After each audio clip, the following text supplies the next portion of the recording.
This is such a nuanced Australian habit that I love every single time that I hear it, and I don't even think that they know that they're doing it. Or do you? Australians that are watching, let me know. Aussies will say, if you ask them, like, how you going? How you doing? They'll say, yeah, good. Or, yeah, not bad. Yeah, work's been good. Yeah, the kids are great. They start this sentence with yeah. Aussies, you do it. You do it, whether you realize it or not. Not everybody, of course. I don't want to generalize too much, but it's frequent enough that I've picked up on it, and I love it. And even more so, I love that I've subconsciously started doing it. Even though when I say it, I'm like, oh, I just said it. Which blows my mind about anytime you're traveling or living abroad or something, when you pick up those little subtleties of the culture and you say it yourself, and then you're like, wait, it's happening. I'm integrating. I just love it. I absolutely love it. You can even ask them, like, how was that restaurant? And a lot of Aussies will say, like, yeah, it wasn't bad. Or, yeah, I don't know if I'll be back. But it probably starts with yeah. I just love it. So cute. It's so cute. Yeah, we do kind of do that a bit. I hadn't even noticed. She's got us on that. So welcome in, everyone. Let me see. Welcome in, Charlotte, Ernestine, Teresa, Kathy, Summer Breeze, Gasper Girl, Hugging Demons, Deborah. Good to see everyone in here. Okay, now I realise why I don't put my drink on that side of the desk. I nearly had Pepsi Max all over my MacBook just then because anyway. I haven't watched it lately, but, you know, it's not bad here. It gets a bit hot sometimes, but, you know. Oh, dear. So my run of photos on my MacBook that I can show of a morning seem to have stalled at the moment because the last 2 mornings in a row have been Daniel. And I don't want to start my live streams with photos of Daniel. So, yeah, not going to happen. Now, just wanted to do a quick reminder. 42 degrees. Oh, no, that's too hot. That's too hot for me. Anytime the temperature goes over 40, I die. And apparently we're going to have a lot of that this summer. Makes me want to move down to Melbourne, I think. But then I don't want to live anywhere near Melbourne because it's too much of a city place. In the wrong chat, Summer Breeze. Well, you found us anyway. Yeah, that's frighteningly hot.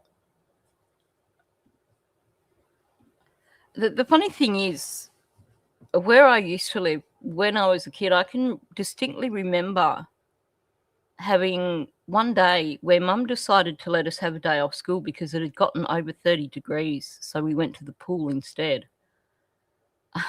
And I'm like, wow, Utah desert. Yeah.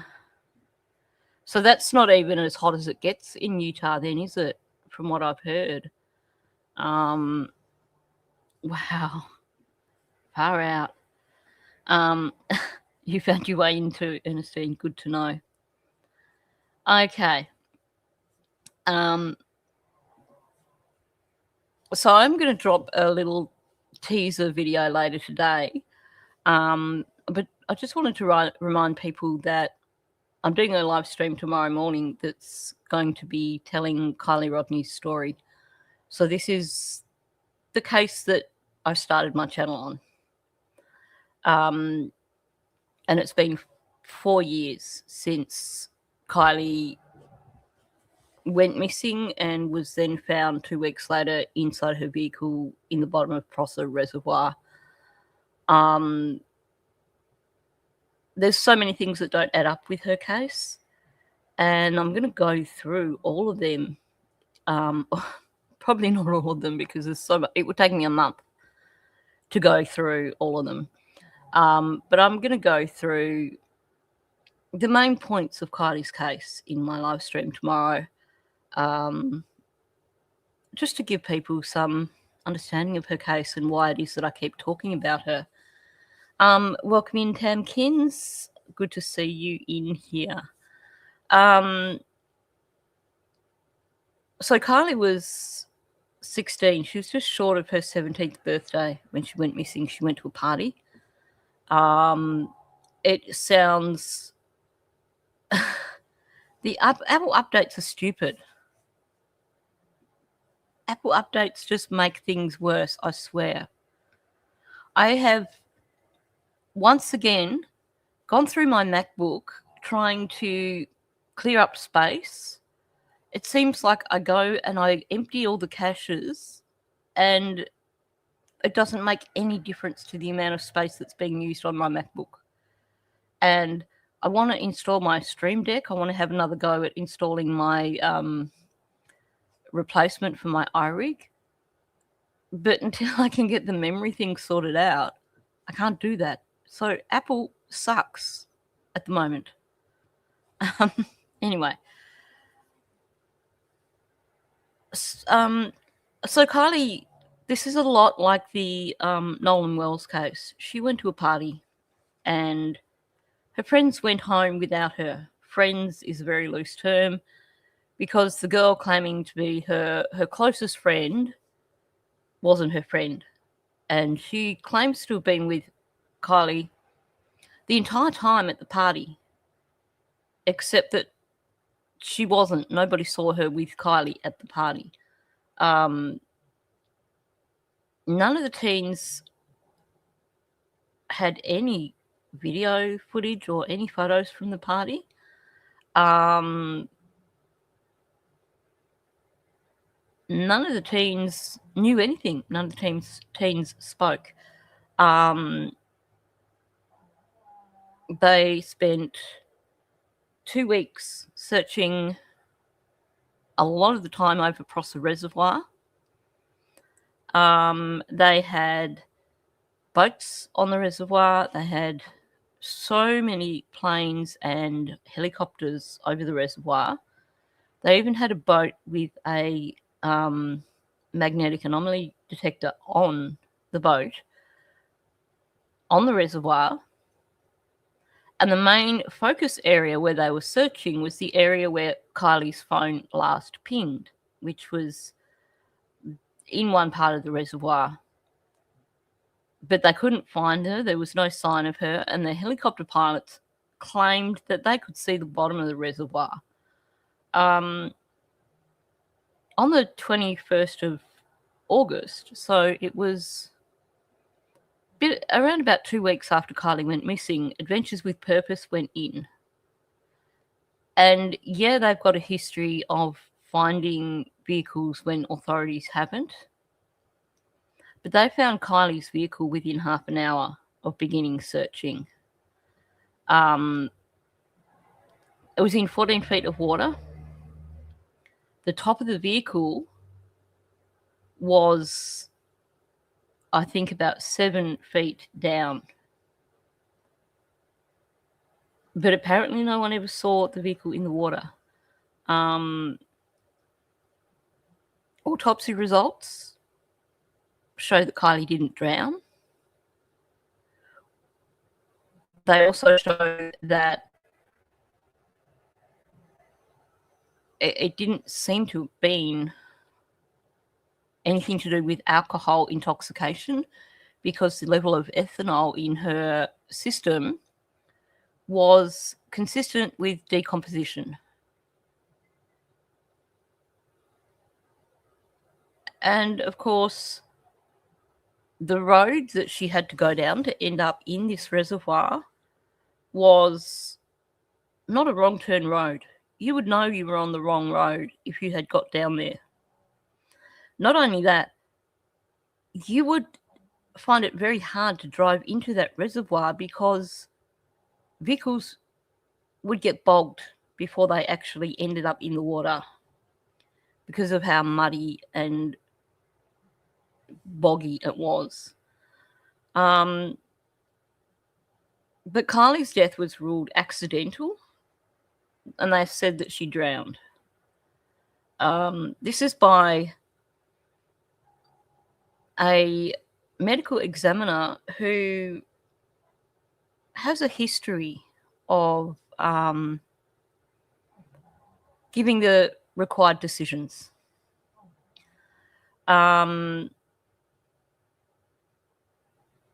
There's so many things about Kylie's case that are just wrong, and I'm going to go through it in depth tomorrow in a live stream for Kylie Rodney, because there is just so much about her case that just does not add up.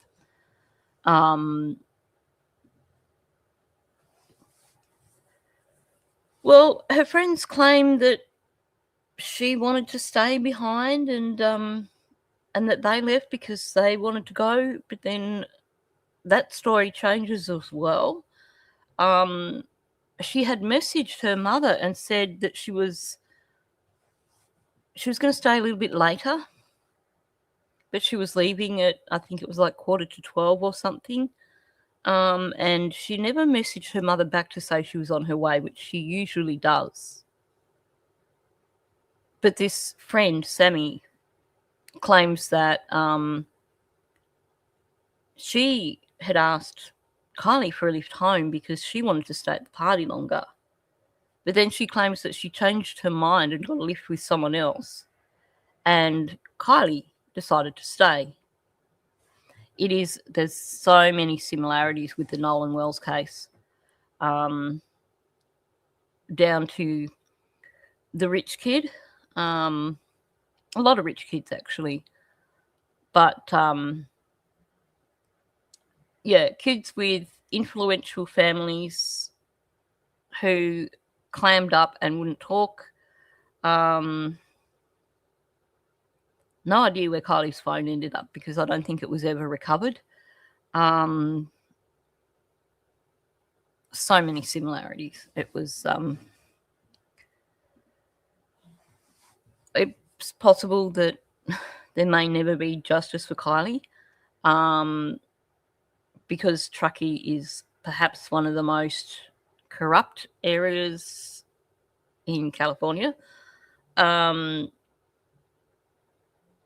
But I'm going to tell her story again anyway. Welcome in, Danielle and Onki.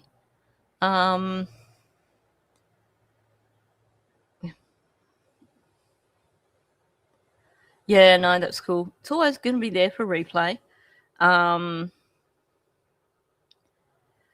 have a Kylie Rodney playlist, but honestly, I just wait and rewatch the live stream that I do tomorrow, because a lot of my playlist is very short videos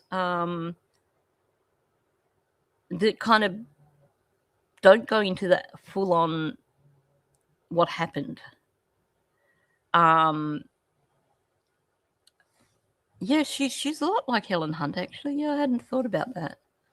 But yeah, probably if you just want to wait and catch the replay on the live stream, that'll bring you up to date with her story. Thank you very much, Carrie Fawcett. Always appreciated. And welcome in, Ariel and Carrie. Okay, so we should probably get back to talking about Lily and Jack. I'm just going to remove some things from the studio, put this photo up. Yeah, Kylie was very beautiful and very talented. The intro and outro that I use on my channel is Kylie. That was actually, which reminds me, I do have,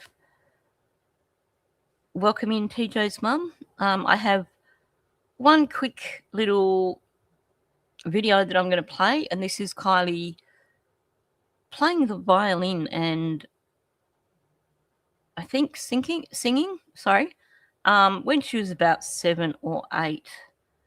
This is one of my favorite Kylie Rodney videos.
What do you miss the most about Jack?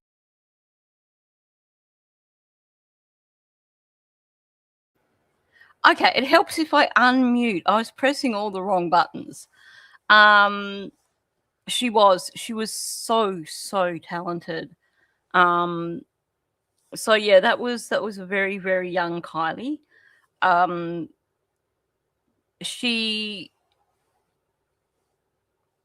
She was exceptional. She graduated early, so she was she'd been homeschooled.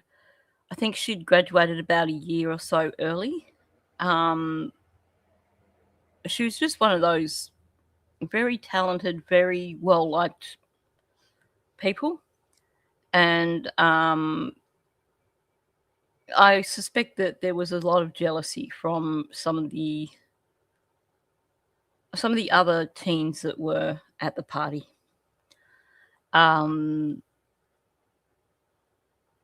Yeah. I'm trying to be careful because this, you've got to be careful in terms of what you say. But I will be in my live stream tomorrow, I'll be playing some interviews with a girl called Sammy Smith. And her interviews are very, very revealing. Sammy was the main focus for many people covering Kylie's case. And you'll understand why when you see the interviews. Also, you know, Kylie she'd been dating a young man whose father is possibly one of the wealthiest people in the United States. He's well-connected, connections with the White House, with the Clintons, and that boy used to be friends with this Sammy Smith as well. So I think there's a bit of jealousy there, but also, yeah. Anyway, I'll talk about all that tomorrow. This is what Celtic music from Cape Breton, Nova Scotia sounds like. It's where all the talent in the province comes from. I love that whole Celtic sound to it. It's so cool. Okay, now we are going to get back to Daniel. I actually jumped in, you'll be pleased to know, and I re-edited all this audio. So it is now condensed down, and I've removed all the additional commentary so that what we're going to be listening to is pretty much only the parts of the conversation that involve Daniel. As much as I love Sunny, she does enjoy sharing her perspective when she's doing these live streams, and you can lose a lot of time in terms of Sunny sharing her opinions as opposed to carrying on the conversation. So I've edited all that out. Welcome in, Callie. Good to see you in here. Okay, so because I have re-edited, I also haven't run it back like I normally do. Go get some rest, Teresa. Good to see you in here. Thanks for coming. Okay. Daniel, what do you miss the most about Jack and Lily? It's like the magic just disappeared. Every day was, seeing Jack and Lily smile, and, all the adventures that, we had. It was difficult to go from having a family to basically just me waking up every day alone. What a narcissistic, arrogant twat. Sorry. Trust me to start it off that way. But, you're feeling the same way I do. First of all, we know that's not what his relationship was with Lily and Jack, for starters. But exactly nothing about Lily and Jack at all. Twat waffle alert. Spot on. Honestly, nothing there is about Lily and Jack. Comes out with some BS statement. I don't know where he got that from. Pulled that out of somewhere. He's probably heard that somewhere and thought, I'm going to store that for some time when I can pull it out and reuse it for my own thing and make it sound like, Mr. Sensitive. And then straight up, like, oh my God, not even 10 seconds, and it's suddenly Daniel. All of a sudden, it's,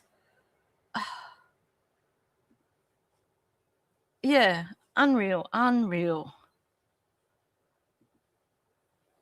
And he wonders why people get so shitty with him. Welcome in, Princess Pillow. Good to see you here. And welcome in, Fred. I'm not sure if I actually said hello. Yeah, he does. He thinks he's on a Disney World ad or something. Like, oh my gosh. Oh, the magic's gone. What freaking magic, Daniel? Take a look at some photos, like the photos of Jack with his black eyes. But straight up, it's difficult to go from having a family to just basically just waking up one day alone. Well, get used to it, Daniel. Yep, he is a tosspot.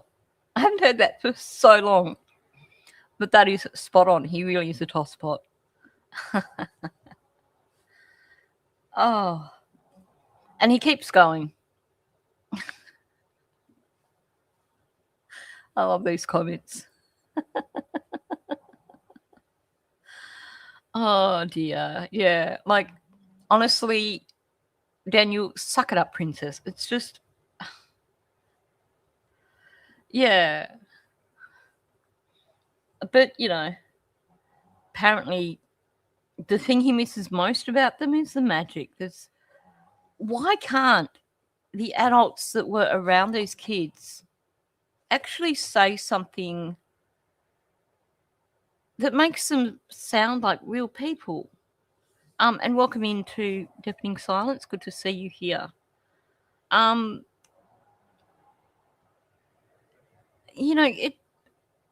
Everything we hear from Daniel and Malaya is just so hollow. But for Daniel to turn around and make this about himself,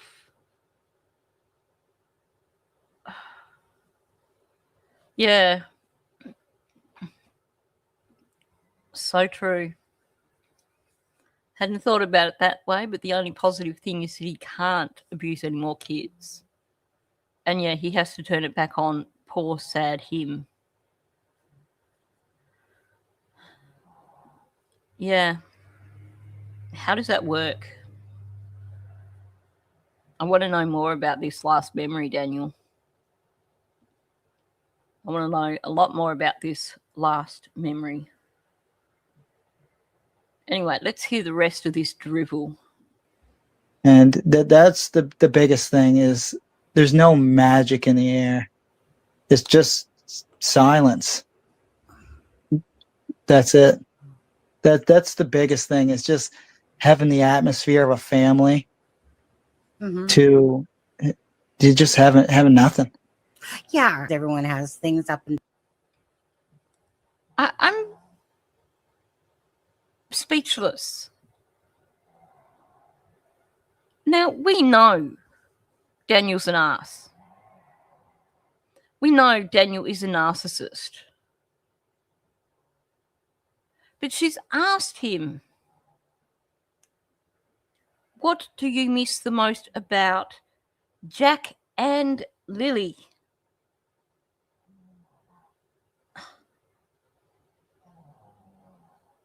And it's all about Daniel. He actually uses their names briefly. Oh, it's like the magic just disappeared. Every day was, seeing Jack and Lily smile. And all the adventures. What freaking adventures, Daniel? Because according to Janie, the only time you guys ever went up into the woods where the little treehouse thing is was when your kids were there, Daniel. You know nothing about Lily and Jack, which tells me that you never had any adventures with Lily and Jack. Oh, I agree. I have no doubt that the mum of his first two children is just thanking her lucky stars right now. Like, yeah, you'd just be so relieved. And it's like, and it's all about the silence. It's the poor woe is me. Everybody's gone and left me behind. Yeah. That is exactly what we've gotten from Daniel and Malaya. How many people have told us that Jack liked digging for things and he likes dinosaurs? Well, good. What else can you tell us about Jack? And Lily was a girly girl. She liked to wear dresses that Malaya picked out for her and gave her a choice of 3 or something like that. What about the stories like, oh, well, you know, Lily would go to the door and get excited and squeal when the raccoons came to the door asking for dinner, like Belinda told us. That gives me more of a feel for who Lily was than any of the stuff that Malaya and Daniel have come out with. Yeah. You know, what about the colouring and the painting? It's just always bugs. Well, good. Okay, well, we know that Jack liked bugs and worms and dinosaurs. It's, you know, and I was just about to come out with something more for Lily, and I realised that comes from Belinda, and that is the way that Lily liked to model her behaviours on the people around her. Again, something we've heard from Belinda, not from Daniel or Malaya. And Belinda didn't get to see these kids for 2 years. We know nothing about Lily and Jack from Daniel and Malaya. It's all it is. It's just that surface level stuff. Did they have a favourite story? You know, what were they like of a morning? You know, it's... Well, apparently when it was snowing, they must have just sat and done nothing for the whole time there was snow, because apparently Jack liked digging for worms and bugs and playing with dinosaurs, and that's about all. Exactly. And, like, you know, Daniel with his... Oh, they liked watching unboxing on the iPads or whatever, on the tablets. Like, what? None of that. Favourite colours? Well, we've been told that Lily's favourite colour was pink. But then I wonder if that's just because her mother liked to dress her in pink. Yeah.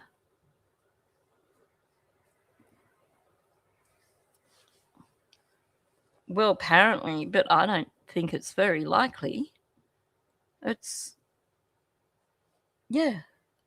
You know, there's no substance to anything we've been told by these people. Like, were Lily and Jack just completely invisible in their own homes? Because that's how it feels to me. And Daniel doing this, you know, what do you miss the most? And what he misses the most is having people to give him attention. Well, good on you, Daniel. Down. I call life a roller coaster ride because that's exactly what it is. But then for everything to be gone. Yeah, Sonny, I want to say this. It was, I think a lot of people in life take life for granted. They take their families for granted. They take every day for granted. So here comes the philosophy side of it. Daniel, the deep thinker, he is just basically... Honestly, it just makes me so angry. I think you are correct. I think you are 100% correct that the substance misuse is the reason for the lack of knowledge on the children and the DV in the home, and why no one seemed to have actually realised that they existed.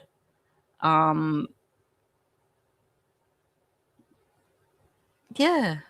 Well, where is that? You know, that's one of my favourite memories from childhood, of weekends when Dad would cook us and we get to choose whether we had French toast or pancakes or pikelets for breakfast, and it was like a huge thing to have, you know, Dad cook us something for breakfast, and you know, the Sunday roast and all those sort of things. Good question, Milky Way girl. Was she a Barbie girl or the type to destroy the Barbies? That is a really good question. Yeah, so apparently Malaya was a good cook. We've not heard anything about what they loved, what their favourite foods were. Well, they might have had bagels from Tim Hortons and probably had poutine that night, but doesn't tell us what they actually like. Yeah, they had. He went overboard with that though, didn't he? They had unlimited snacks. They could get anything they wanted from the kitchen, but there's locks on all the cupboards and things which they would have needed help with. Yeah, there is no schedule whatsoever. And welcome in, Cindy.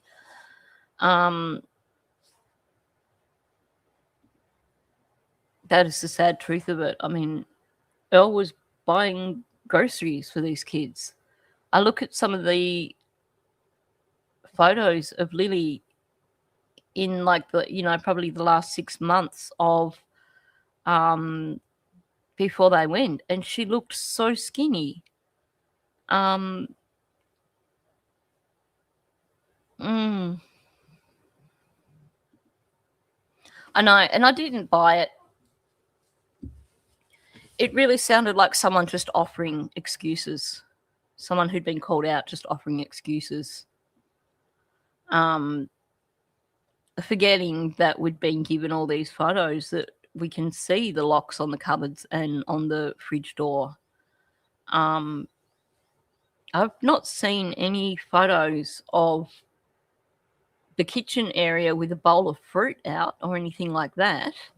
I've not seen any cookie jars, anything that the kids could just quickly access if they were hungry. No, they certainly weren't chubby kids, that's for sure. Yeah. No, my heart breaks for these kids. They just,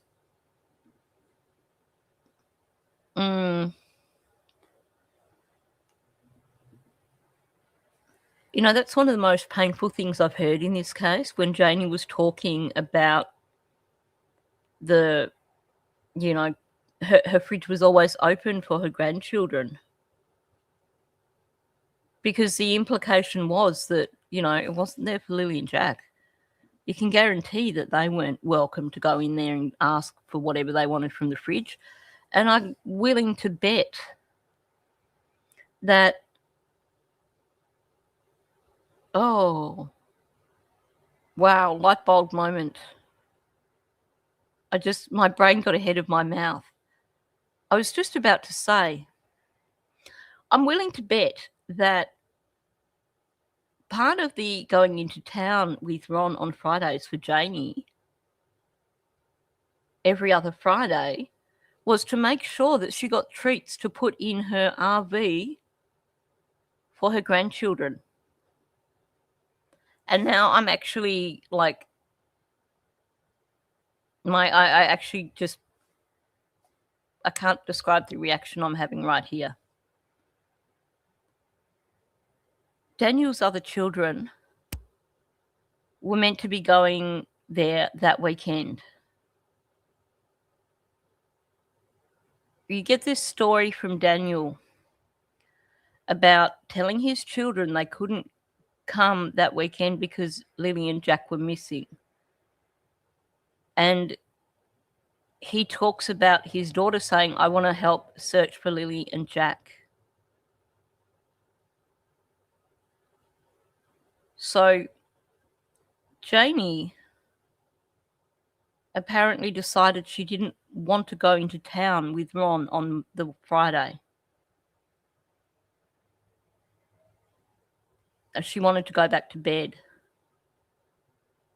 But Janie has told us about her fridge always being open for Daniel's kids. About it being this, like a store fridge. They could just go in and get whatever they wanted. So apparently, Friday morning, before allegedly anyone knew that Lily and Jack were going missing, Janie wasn't worried about going into town with Ron to stock up on treats for her grandchildren who she should have been expecting to visit that weekend.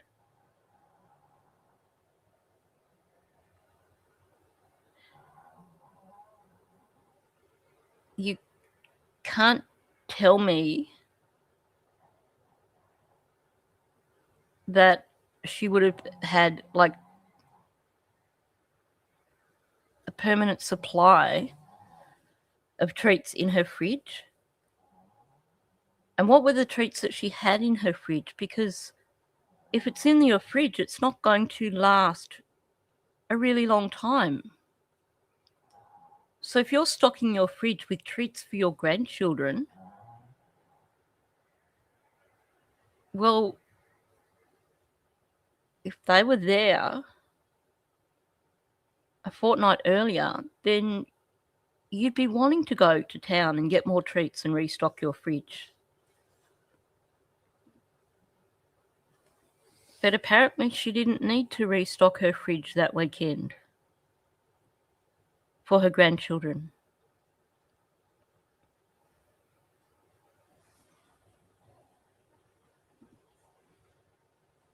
I think that's correct, Karen.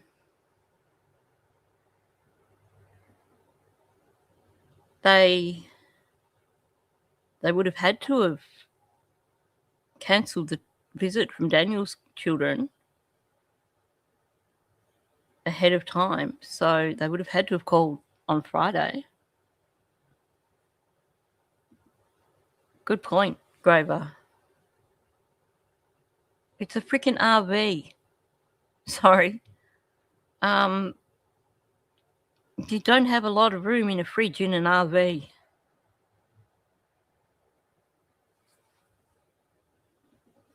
So apparently Janie didn't need to go to town to restock.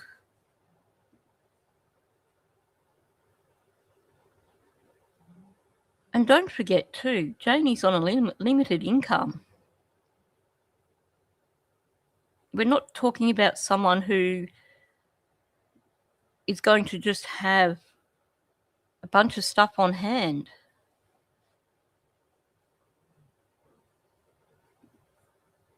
I think that was definitely a factor.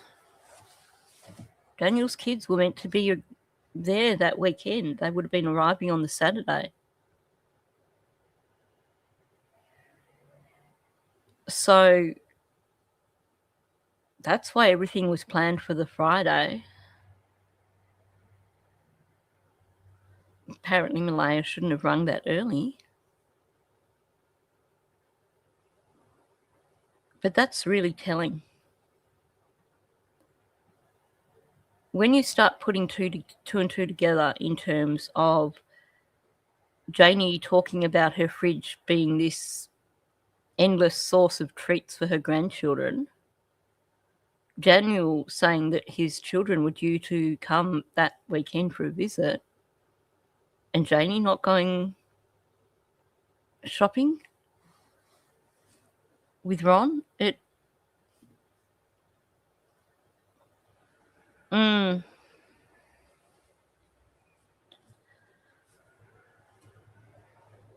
Yeah, I mean, those things like that will last, yes. But in terms of,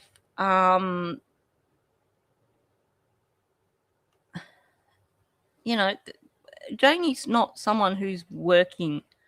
So I would imagine that it would be like most people on a low income where you buy what you need as you need it. You don't overstock.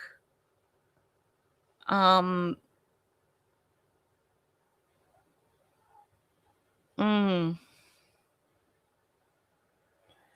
Anyway, I'm going to move on from that, but it just kind of a sudden realization that, well, yeah, those two, but, you know, she did say about it being her fridge. Yeah, good question. But you can guarantee, well, I'd be surprised if Earl would have bought food to stock Janie's fridge.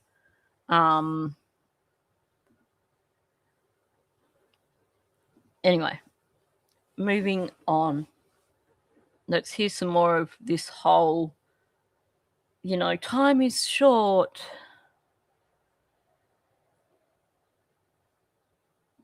Good question.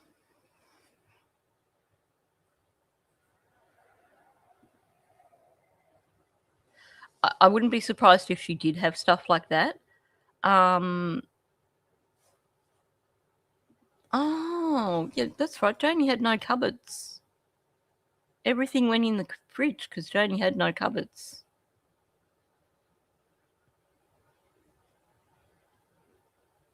Wow. It certainly raises questions, that's for sure.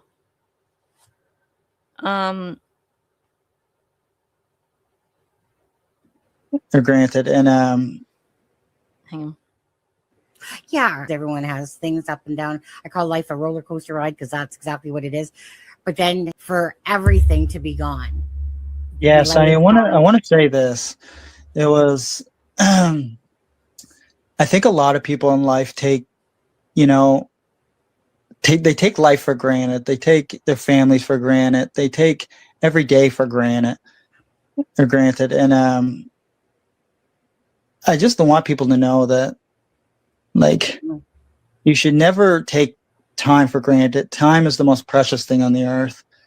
And every single minute you can spend with your family and loved ones, I think you should take advantage of that and really put that in perspective and try to live your life in that way, that time does matter. And because we get stuck in this endless cycle of, you know, trying to live our lives where it's all based around your job. It's, you know, based around based around things that are not important. At the end of the day, your family and your children and time in general is the most important thing. So just I want people to understand that time is. Now, here's the thing that gets me with this. Yes.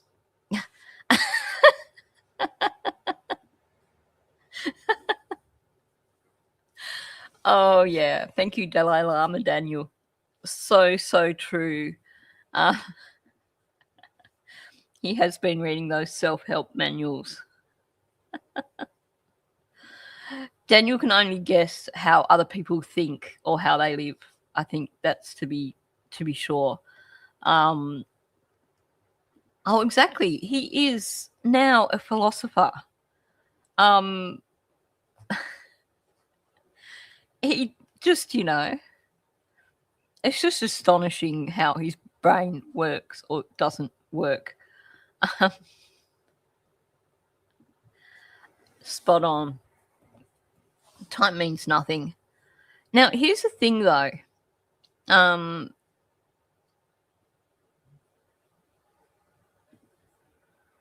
yes. Thank you, Carla, and welcome in. Good point. Janie gave the original time she gave was before her phone call to Ron. And then because it didn't fit the actual timeline that Malaya and Daniel gave, she changed it to after. Good point. Wow.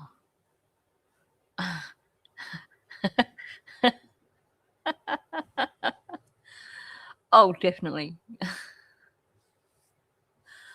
Oh, dear. I know. Lily was so cute. She was a bit of a poser. That's for sure. Yeah. Just that cuteness about her. So cute.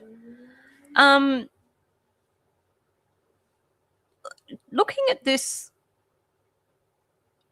a little bit more seriously, though. Yes, he's just done the whole, all of a sudden, he's alone and poor sad Daniel.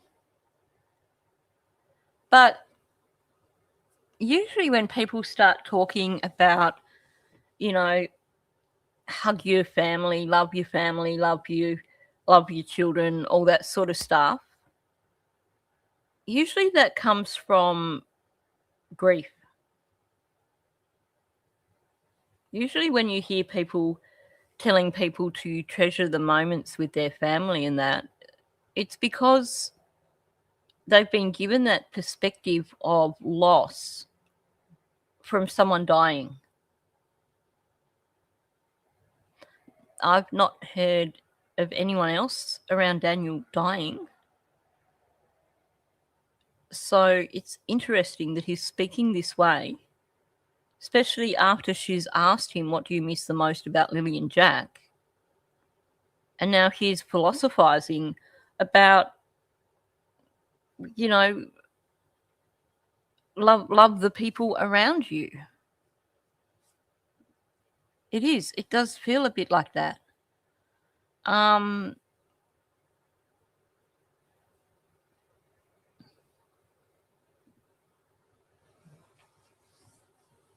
Yeah, he's talking about loss. He's not talking about not being able to see his children here. He's talking about, and I know this is just him parroting something he's heard. And I agree, it does. It rings hollow. He's heard this and now he's repeating it. Remember, Daniel's trying to, in this discussion, he's trying to act like he actually has empathy. Daniel probably doesn't even know the meaning of empathy. But it certainly comes across to me as eulogizing, basically. Yep. Lost 2 children in 20 minutes, world record. Not only that, but 3 adults managing to lose 2 children between them. That's pretty phenomenal. Honestly, Daniel he makes me tired.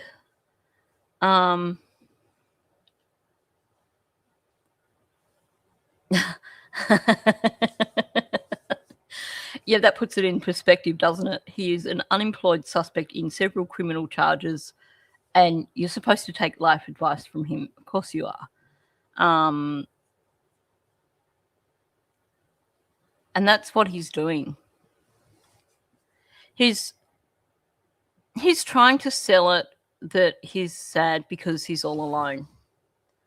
But it's self-pity. He's not saying here, he's not saying he misses Lily and Jack. He's not saying he even misses his own children. He's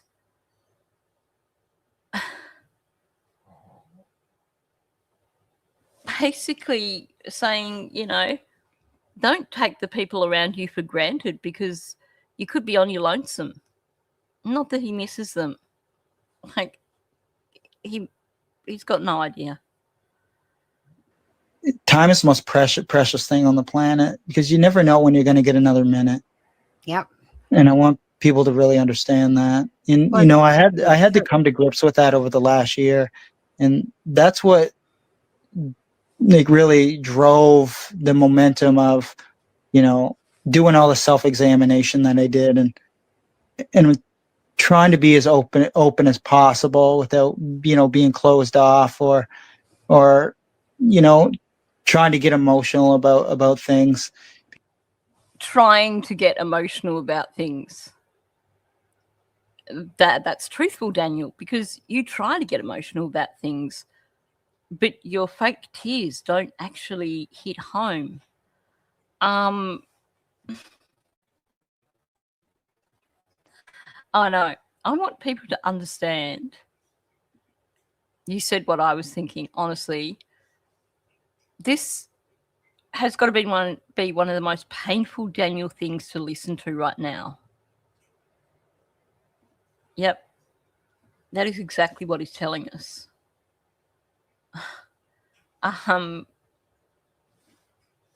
It's all about Daniel. He's basically told us how he's adapted over the past 15 months, 12 months.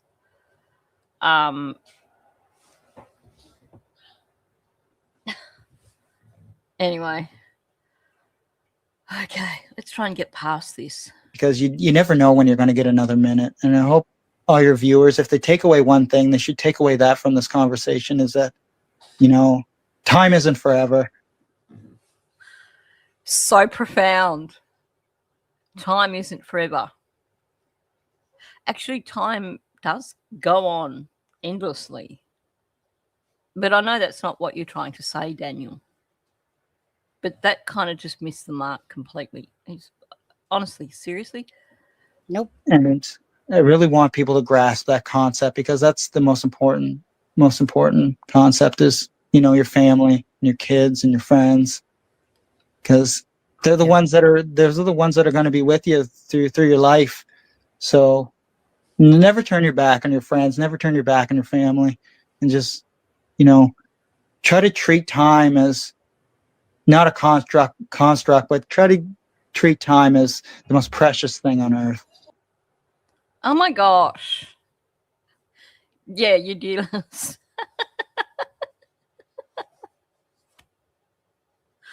I don't even know what to say to this bullcrap that he's spouting. Like, I know that's the word of today, is construct.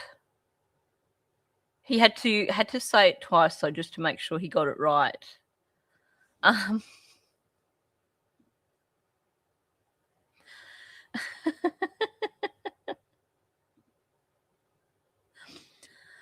Oh yeah. I think what he's probably trying to say here is that he found a page on Google that tried to explain empathy to him.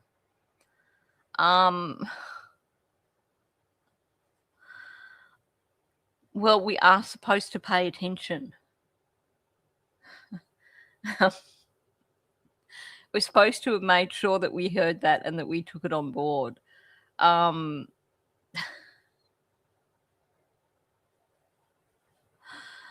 welcome in, Carrie. Yeah, who does he think he is? Professor Brian Cox or Dalai Lama? Who knows? Time in a bottle. Where was that said? I missed that. Oh my gosh, it's so true.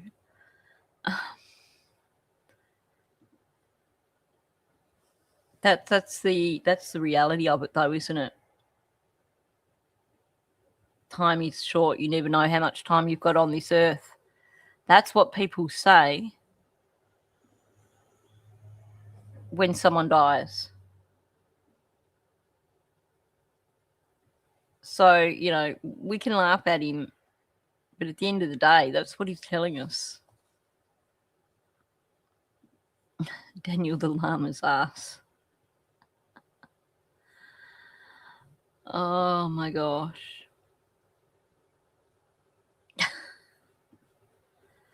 Now that might solve the problem of the timeline. So we will be hanging out for this quantum physics lecture. That's the truth behind this. We can laugh at this, but at the end of the day, time isn't forever.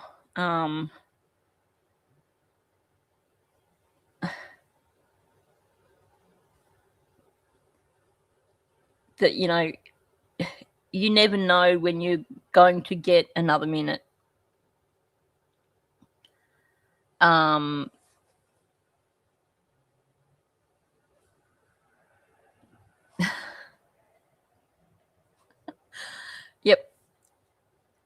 I can imagine Daniel dressed as Frankenfurter. That's a really disturbing thought. Welcome in, Janice. Good to see you in here. Let's get past this tedious drivel from Daniel.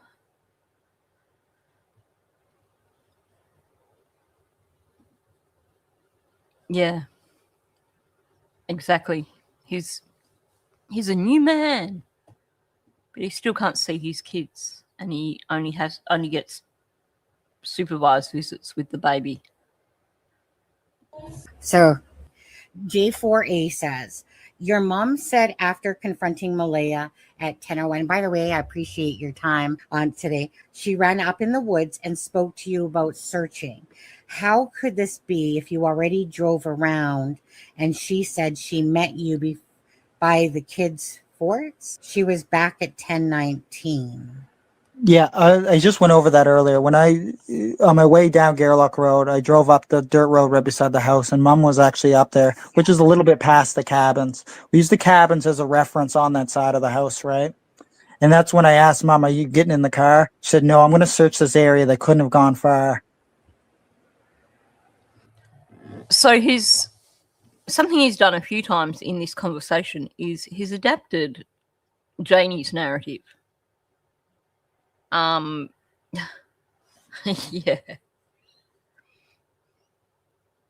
He's whoops. Where's that gone? Oh, he's just, so annoyed.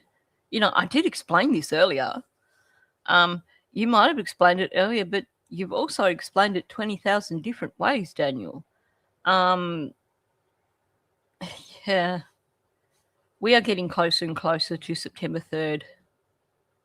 And, bring it on. Let's see something start to happen for Daniel. Let's see him start to see what the real world is like. Oh, of course. Yeah, sorry. Thanks for that. My brain is like a mile behind when that was said.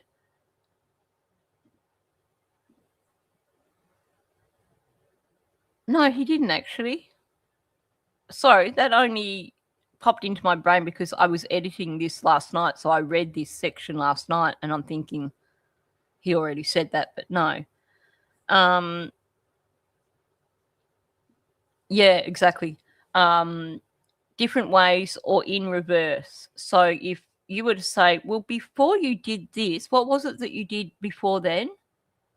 And they're going to struggle because a constructed narrative, they have to tell it in order.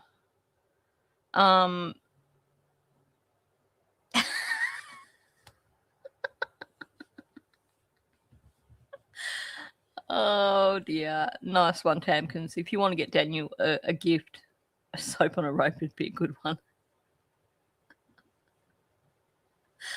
Oh dear. Too funny. Okay, so he's now deflecting and, I told you this, I went up and sorry, that one is just, yeah, classic. Sorry. Oh no, not a chance.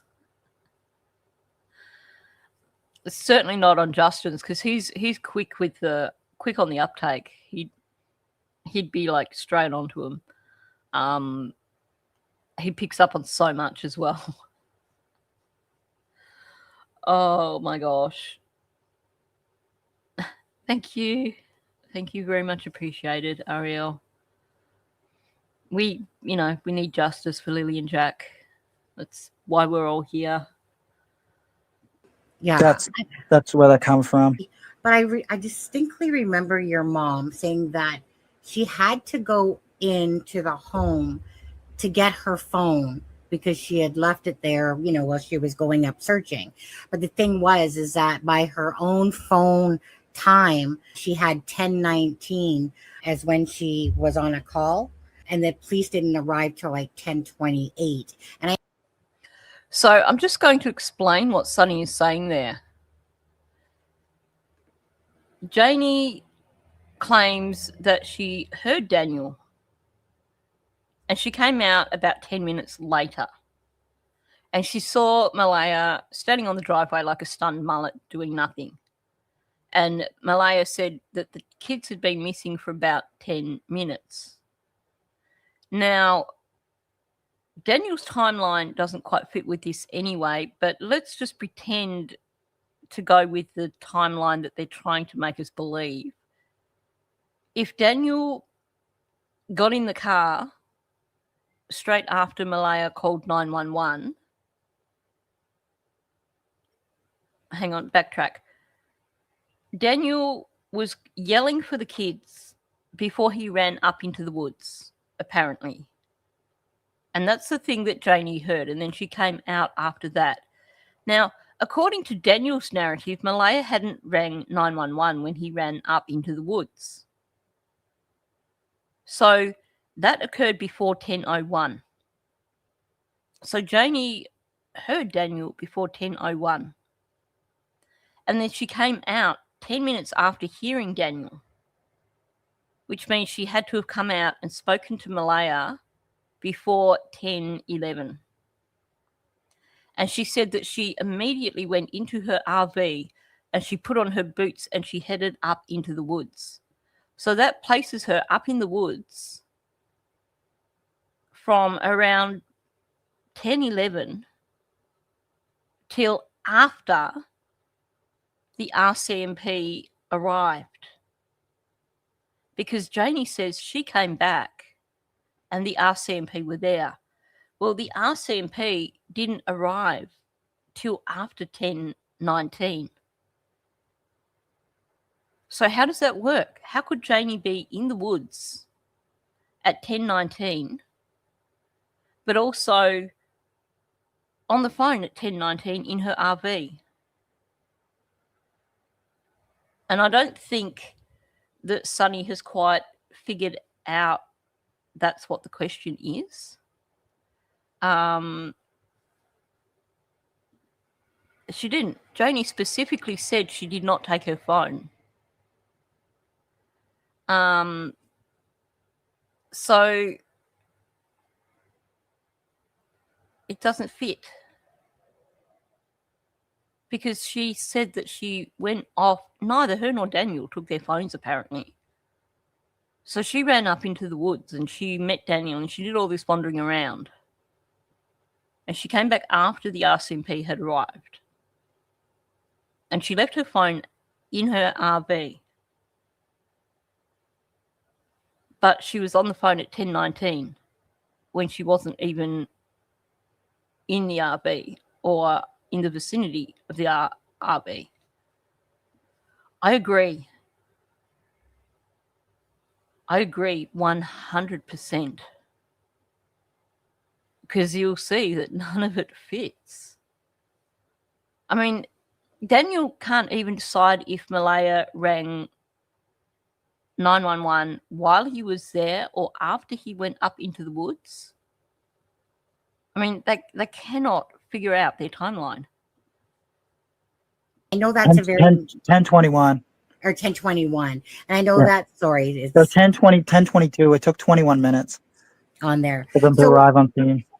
Hang on, I'll just run that back a little bit. We use the cabins as a reference on that side of the house, right? And that's when I asked Mom, "Are you getting in the car?" She said, "No, I'm going to search this area. They couldn't have gone far." Yeah, that's where that comes from. But I distinctly remember your mom saying that she had to go into the home to get her phone because she had left it there, while she was going up searching.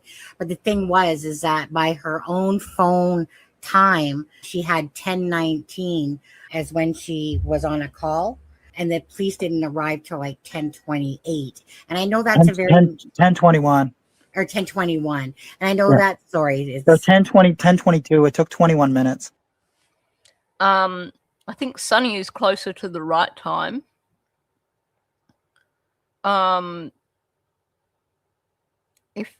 someone can remember,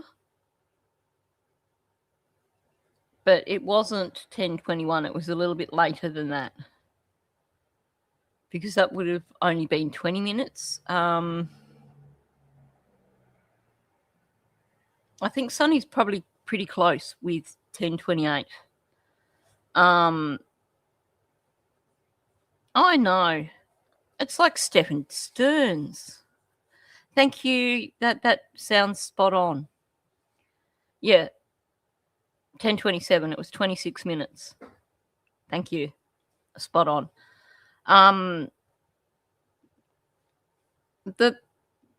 Well, I forgot my phone. Yeah, Daniel forgot his phone, but he managed to remember to put on his waterproof wader thingies so that he could wade through waist deep water.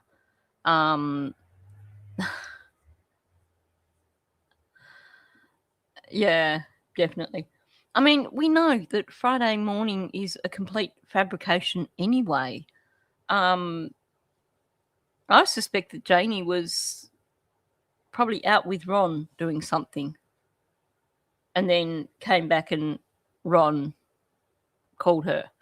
I do hope that they had a look at the GPS for Ron's phone to see his movements that morning, because there's a few questions I've got about that. But Daniel's deflecting here. He's focusing on the time discrepancies as opposed to answering the question. Yes, so true. He used his phone to check all the culverts, the flashlight on his phone, which he said he did that morning. I jumped in the car and I drove around and I checked all the dirt roads and all the culverts without my phone, but I used the flashlight on my phone to check the culverts. How does that work, Daniel?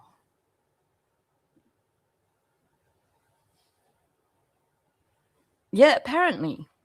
She didn't take the phone that she went into the RV to get, but she was searching the woods and managed to make a phone call while she was searching in the woods.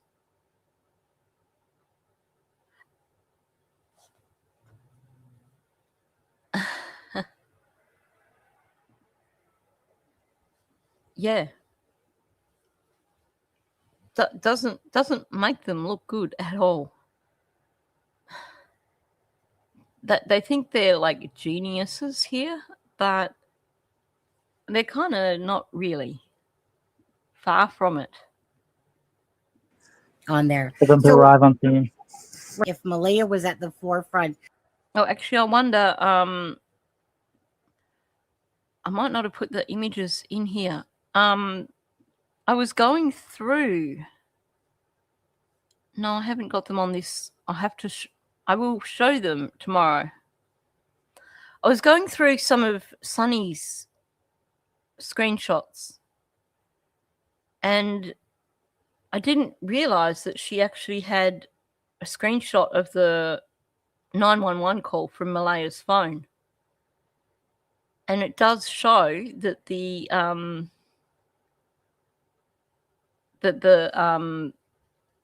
Starlink was turned off because it's got it basically listed as like an emergency kind of access kind of call. Yeah, exactly. He doesn't see that glaring pothole because he actually never did it.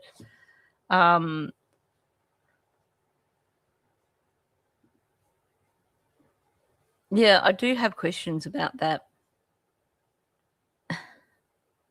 Okay, so maybe she didn't need it anymore because she wasn't on Gairloch Road.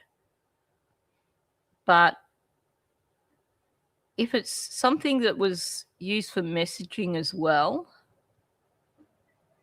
I was going through and cleaning out my phone the other day and removing people from Messenger that I don't communicate with anymore. And I'm talking about people that the last time I spoke to them was 4 or 5 years ago, because you tend not to be in a hurry to delete that sort of thing. But it does, certainly, when your children are missing, it just, all those things are red flags to me. Of all this stuff, right? Like, there's no way that your mom would not hear a vehicle come up.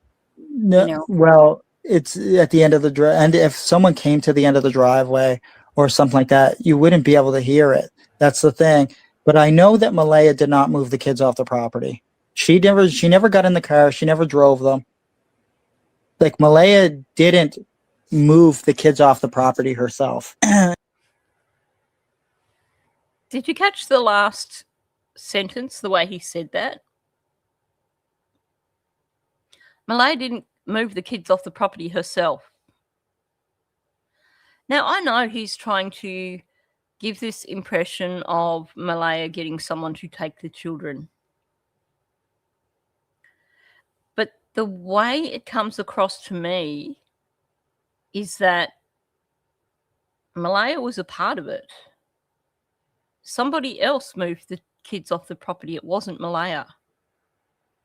Malaya didn't move the kids off the property herself,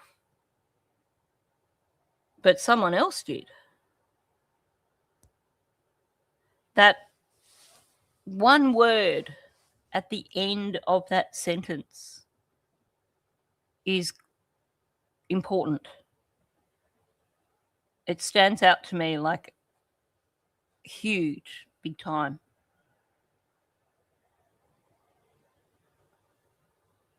Malaya did not move. And notice also there's no contractions here. She did not. Yeah, I'm going to run it back because I'll just point these things out first. So, Malaya did not move the kids off the property. So you've got no contractions here. You've got did not instead of didn't. This is something he's working on very hard in his mind right then and there.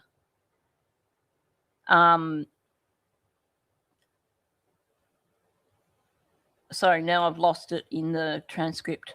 I'll just run it back and we can listen again. 10:21. Or 10:21. And I know that story is So 10:22. It took 21 minutes on there. for them to arrive on scene.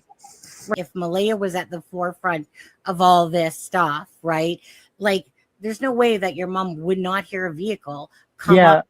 No, well, it's at the end of the drive, and if someone came to the end of the driveway or something like that, you wouldn't be able to hear it. That's the thing. But I know that Malaya did not move the kids off the property. She never got in the car. She never drove them. Like, Malaya didn't move the kids off the property herself. He's saying someone moved the kids off the property. And I know, like I said, it's him attempting to push his narrative. But listen how confidently he says it. This is a little nugget of truth in all Daniel's bullshit. Malaya wasn't in the car when the children were removed from the property. He's telling that. She never got in the car. She never drove them. She didn't move the kids off the property herself. Now, yeah, you could say he's trying to push the narrative of someone taking the children. But the way that this comes out so fluently, so freely, like he is telling a truth.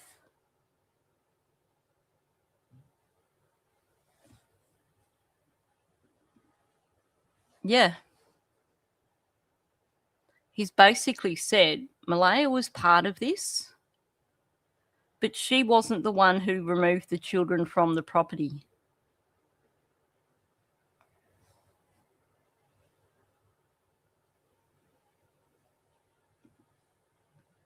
She never got in the car. She never moved them. She didn't move the kids off the property herself. Ergo, someone else moved them. Exactly. Good to see you, Michelle. Thanks for popping in. It is. This is a major, major truth from Daniel. He's basically just got to write the time stamp for that, because that is huge. Thank you, Summer Breeze. Very much appreciated. Yep.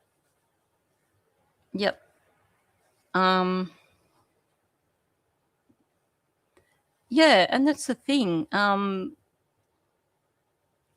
Sometimes it's about knowing other things that we've heard afterwards and then going back over stuff. And then something just twigs.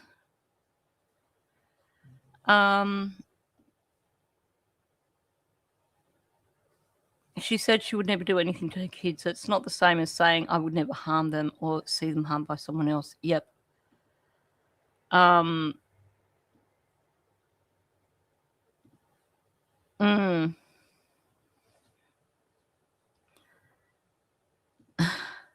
He does, that's for sure.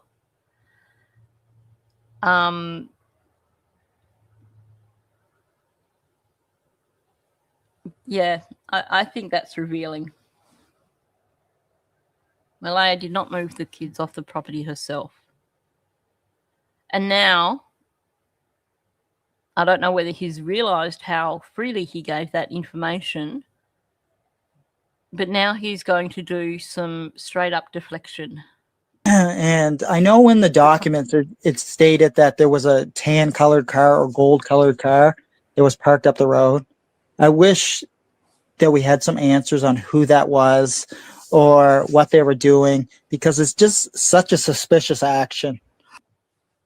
Given that Durwood has a friend called Natasha Wood or Haywood or whatever it is, I suspect that Daniel knows who this individual is that called in the fake tip.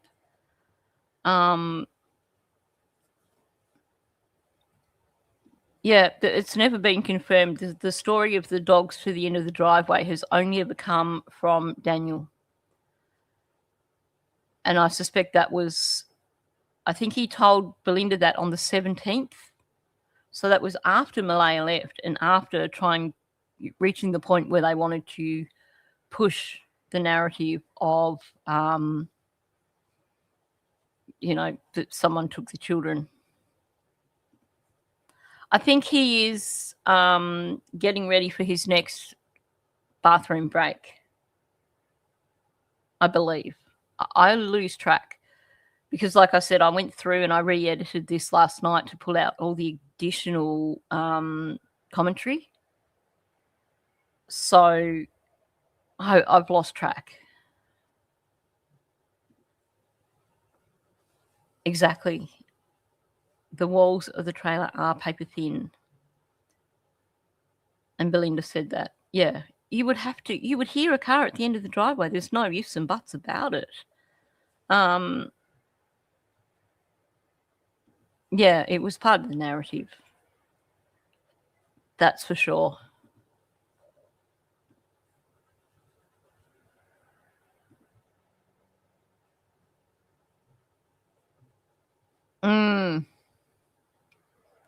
He does. He contradicts himself all the time.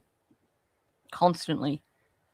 He really just doesn't know how to not contradict.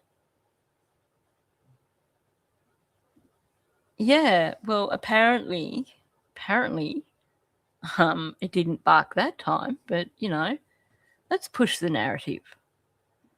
But, yeah, so now Daniel's going to push this whole gold car thing.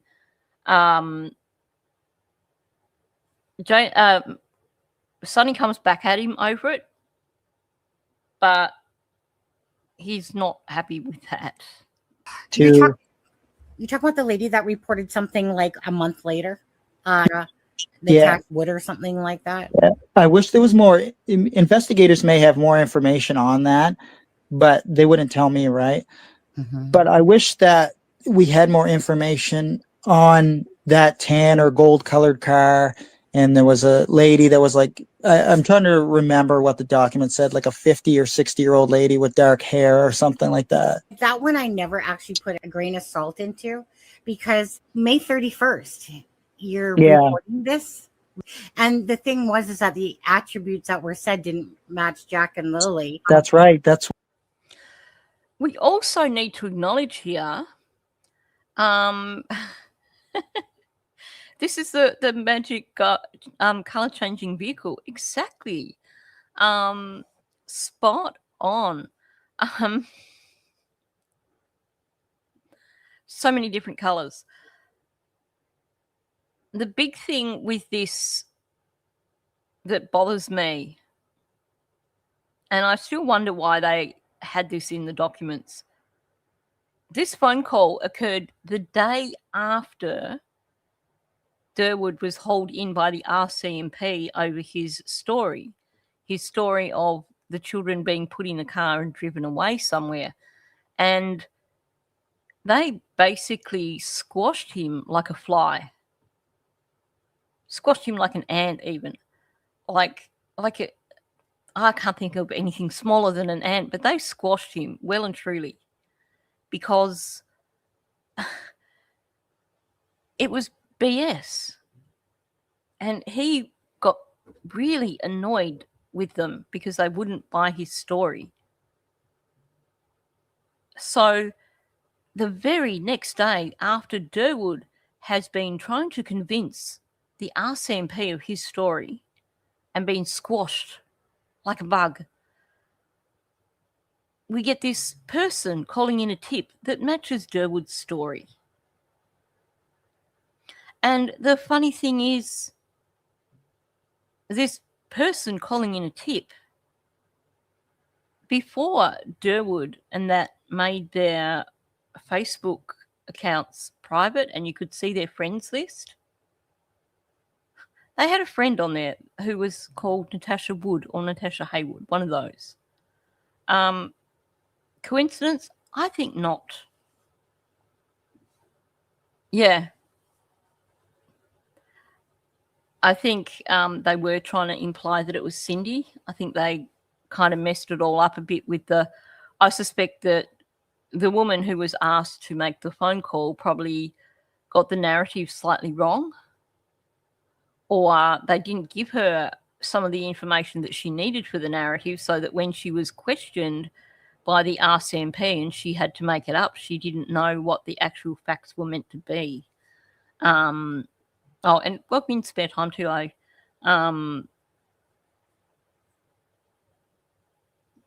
good question. Good question.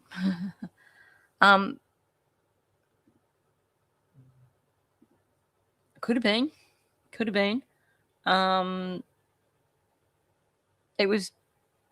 I hadn't thought of it that way, but that would make sense because Durwood and Anita have both admitted that they knew each other before this.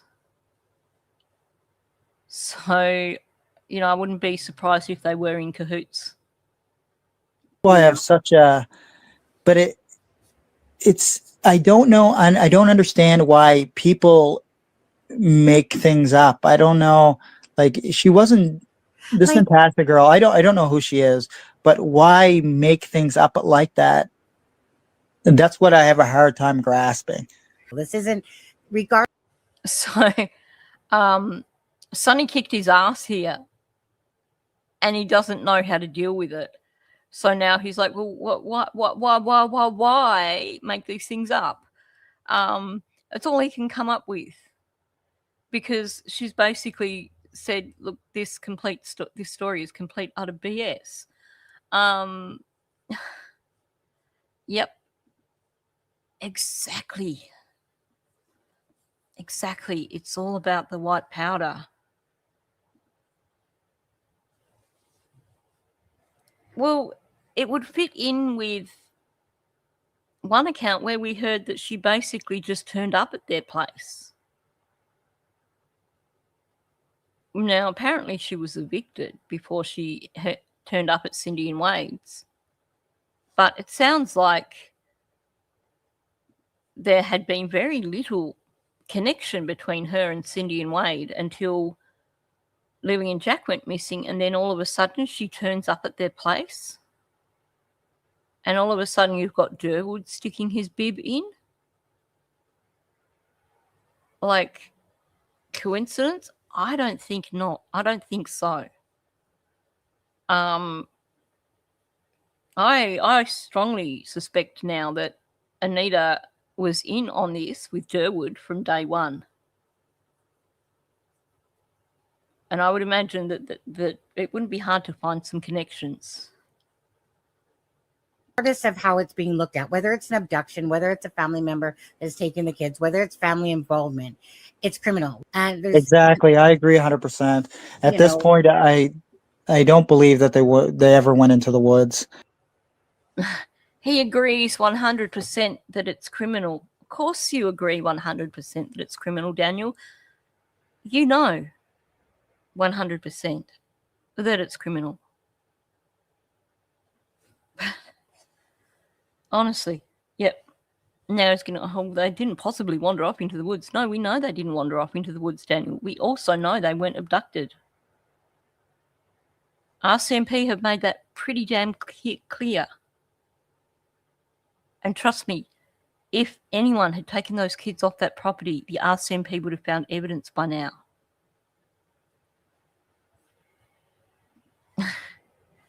You know, I think if he dug deep, he could probably figure out why people make things up. My comeback to him would be, why did you make things up?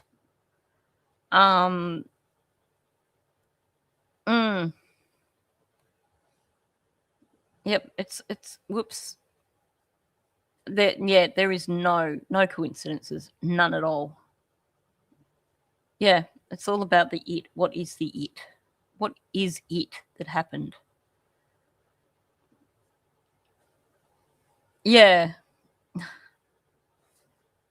He argued that earlier on, saying, oh, well, you know, she could hand them to anyone. That wouldn't make it criminal. Remember that story he had until people shot him down in flames, where he's like, it wasn't an abduction because she could give them to anyone because they were her children. Like, can we talk about trafficking? Like, honestly. Yeah, it is. I started going back through transcripts last night, but I think I need to actually do it where I sit down and listen through old Daniel and Janie's audio and Malaya's audio to pick up all those references, because so often do they refer to it or this. It happened, this happened. That's my question. What is it? I want Malaya or Daniel or Janie to answer this.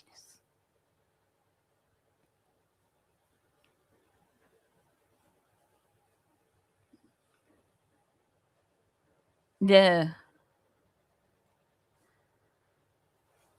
Definitely some interesting comments from all of them.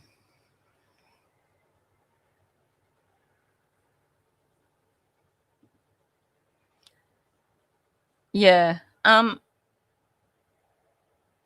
mean, short term, family members can take care of your kids, but you can't exactly just give them to them like, here's a gift. Yeah. It's just, with the amount of resources that were used and the technologies that were deployed, and the amount of search dogs and GSR, search and rescue volunteers, I don't think that they ever went into the woods. It's just, You know, this actually destroys their argument for also the children having been abducted or taken out in a vehicle. Every time they argue with the amount of resources and the technologies used, they're also pointing out that the same would apply. Given the amount of resources and the technologies used, they would also have evidence if the children had been put in a vehicle and driven away, like as in still alive. This is where it all happened. I'm showing you where it happened. All these things that they say.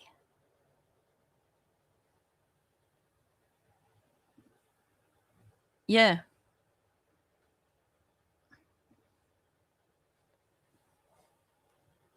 Oh yeah. Hell yeah. Joni would have thrown Malaya under the bus in 20 seconds. She has no love for Malaya or Malaya's children.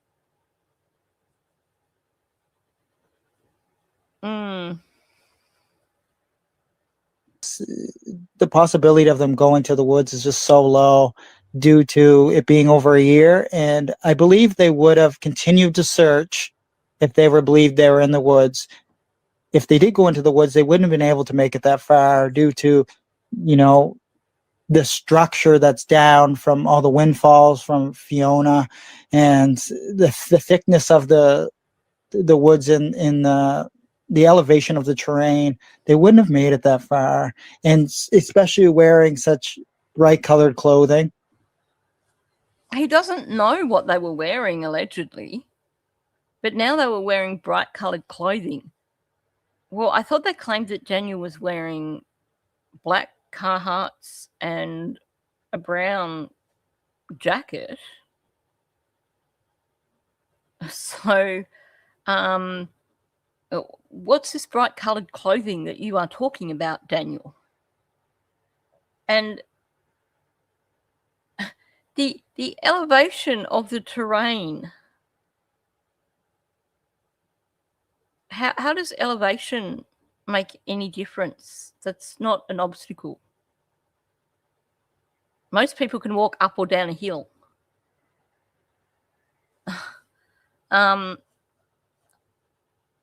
He did. They none of them seem to have remembered what Jack was in. He said brown. Malaya said black Carhartts.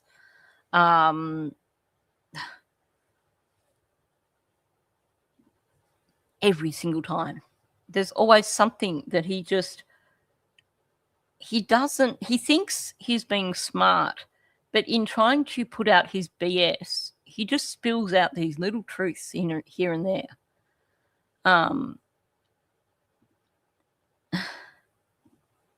He's such a tool. He really is.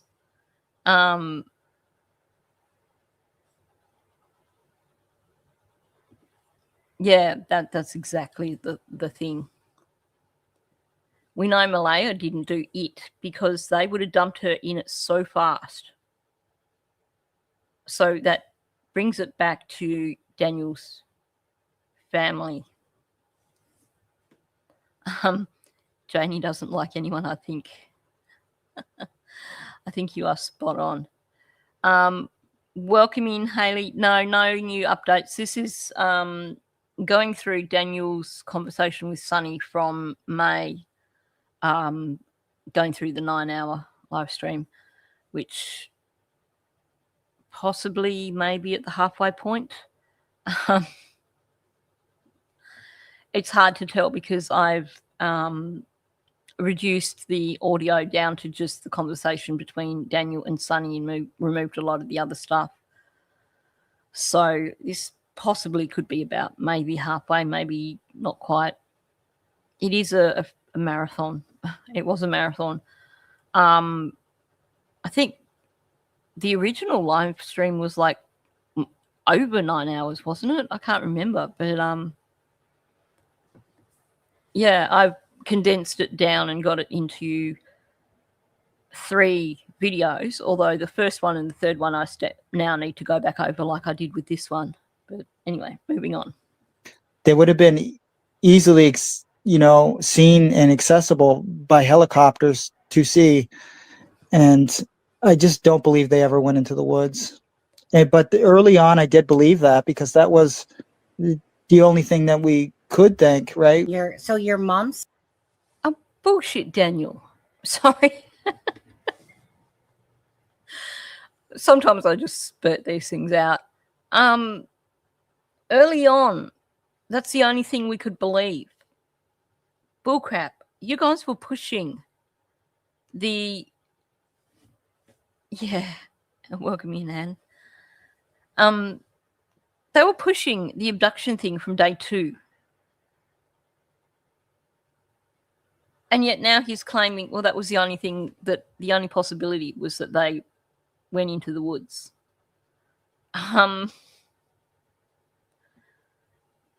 It's insane. Yeah.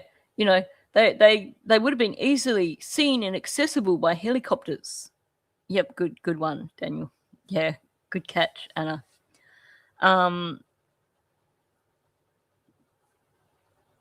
Yeah. You look at the people involved and you look at the people around them. Yeah, nobody's come forward with anything that's going to get them that reward money, that's for sure.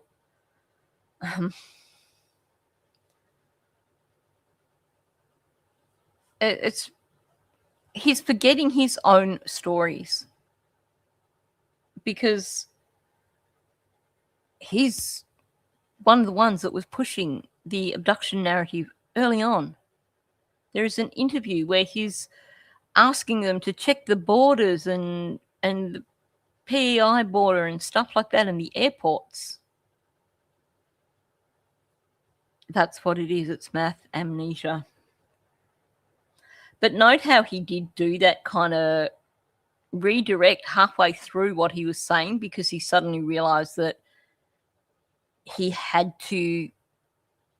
He must have actually remembered something that he'd said. And he had to backtrack and fix it.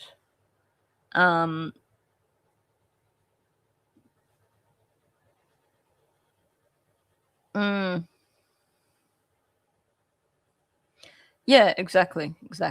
They can't...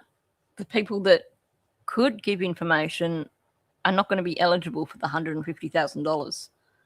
Just run that back a little bit. From all the windfalls from Fiona and the thickness of the woods in the elevation of the terrain, they wouldn't have made it that far. He's trying to sound so smart there.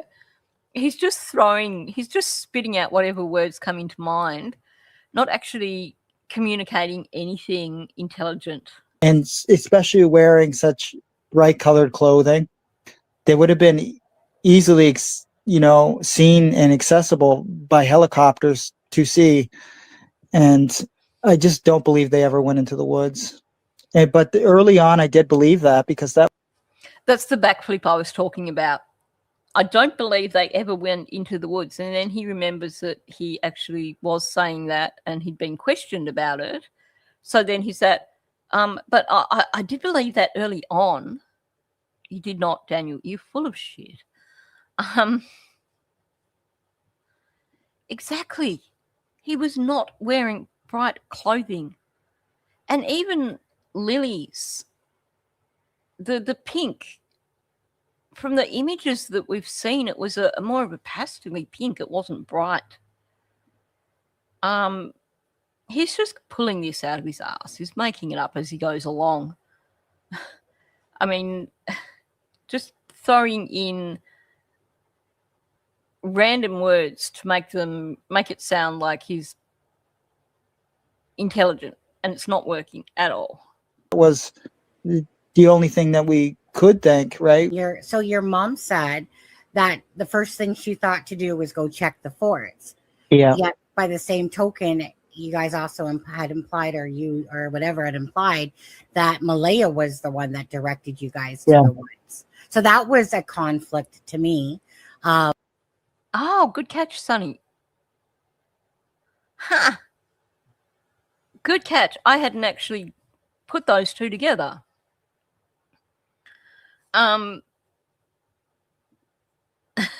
That's before you learned dictionaries exist. So true, so true. She nailed him on this one. He's saying that he was looking in the woods because that's what Malaya said. And now she's called him out because him and Janie both ran into the woods searching straight away on their own. You know, it wasn't anything Malaya said to do because Malaya wasn't saying anything apparently. She was just standing in the middle of the driveway doing nothing.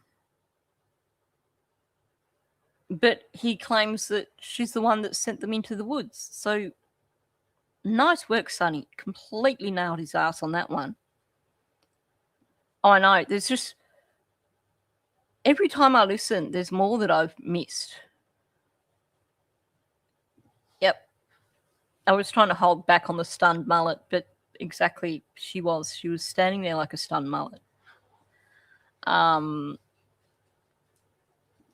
Yeah.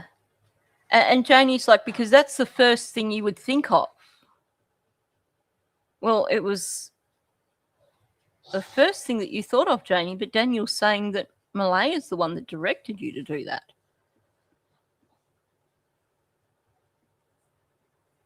Yeah, exactly. If you look at the documents, there's no evidence anywhere of... Welcome in, Brandy. Good to see you here. There's no evidence anywhere of Malaya ever suggesting the children were in the woods. In the dispatch call, she apparently said that they'd appeared to have gotten out of the yard or something like that. And then in the stuff where it's like specifically what Malaya said, there's no reference there at all to her saying that they'd gone into the woods. But, you know, Daniel and Janie like to push this kind of thing. Okay, so wait a second. You said Daniel came down and, you know, and Yeah, said... yeah, because Malaya did an interview before I ever did interviews, right? She did that And one. I was, yeah, and I was under the... I still never watched that interview all the way through, and I just can't. Hang on. Why is that relevant?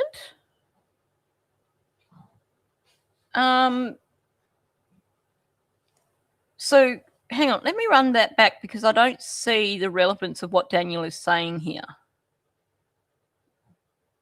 It's just the possibility of them going to the woods is just so low due to it being over a year. And I believe they would have continued to search if they were believed they were in the woods. If they did go into the woods, they wouldn't have been able to make it that far due to, you know, the structure that's down from all the windfalls from Fiona and the thickness of the woods in the elevation of the terrain. They wouldn't have made it that far, and especially wearing such bright colored clothing, they would have been easily seen and accessible by helicopters to see. And I just don't believe they ever went into the woods. But early on I did believe that because that was the only thing that we could think, right? So your mom said that the first thing she thought to do was go check the forts. Yeah. Yet by the same token, you guys also had implied, or you or whatever had implied, that Malaya was the one that directed you guys to the woods. So that was a conflict to me of, okay, so wait a second. You said Daniel came down and, you know, and said... Yeah, because Malaya did an interview before I ever did interviews, right? She did that and one. I was, yeah, and I was under the... I still never watched that interview. How does that connect?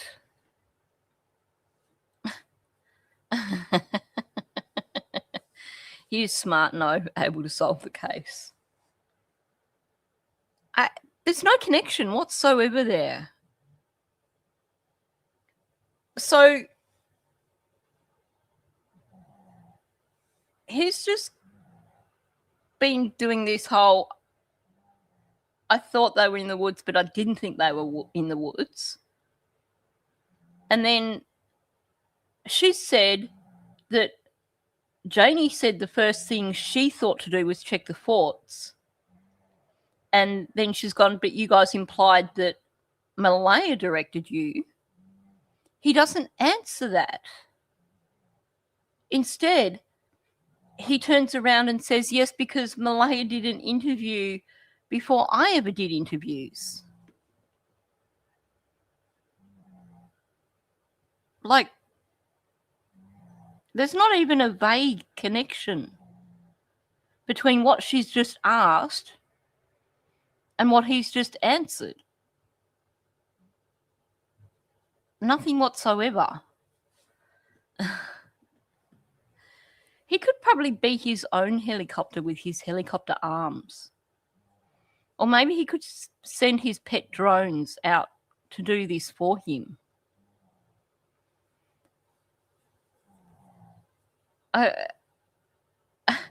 I'm trying to find a way to connect what he's saying with what Sonny just asked him.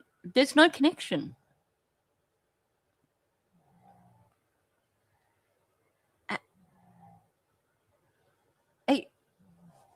I'm just going to have to leave that one. But see, Malaya didn't say anything in that interview about the children being in the woods. In fact, in that interview, Malaya was saying, I want an Amber Alert. So how does that work?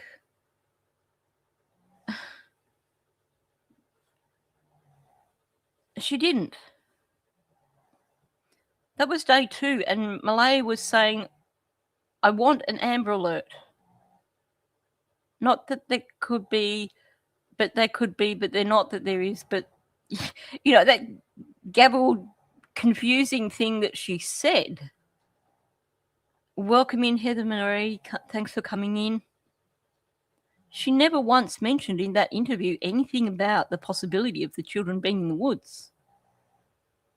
So there's no connection between what Sonny has asked him and what he's saying here. Yeah. It was the whole and this and that and this.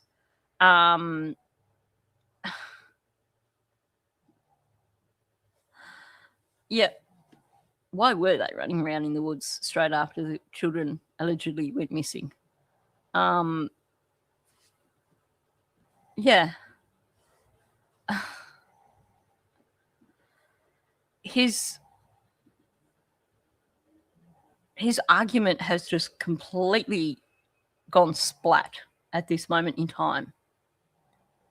And now I think he's probably realized, because he's going to deflect from it and do the I've never watched that interview. And this question gets completely forgotten. Yeah. The thing that stood out with me when she's given the action is the and this and that and this. It was a recitation. It wasn't someone remembering events. It was a recitation of a planned narrative. Okay, just a little bit.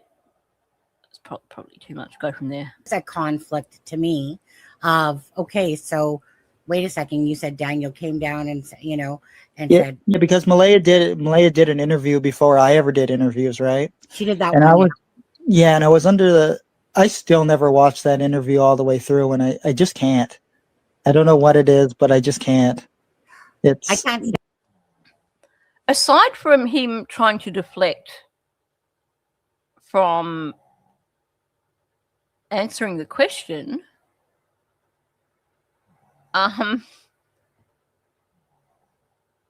he's trying to, I really can't, I cannot connect the dots right now with what he's trying to say.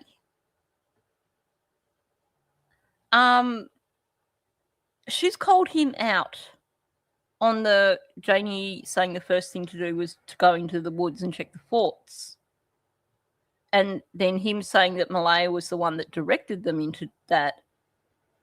And then he goes straight on to, yeah, because Malaya didn't interview even before I did interviews, which has got nothing to do with the woods.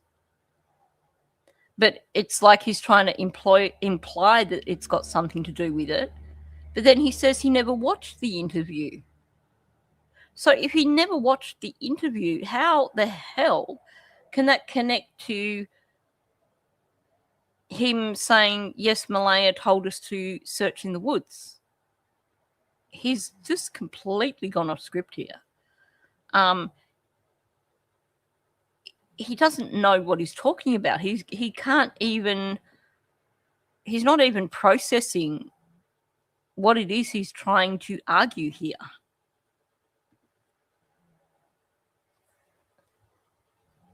Yeah. I need to look again at that first interview in comparison to the second one, because I think one of Malaya's tells in that second interview is looking to the left when she's being deceptive, looking down and to the left.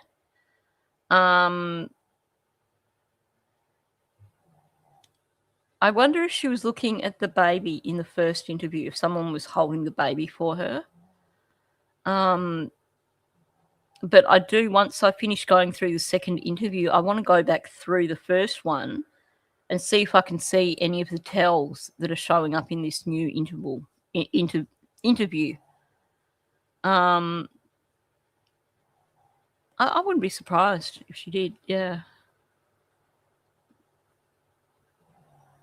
I think that has a lot to do with Malaya leaving.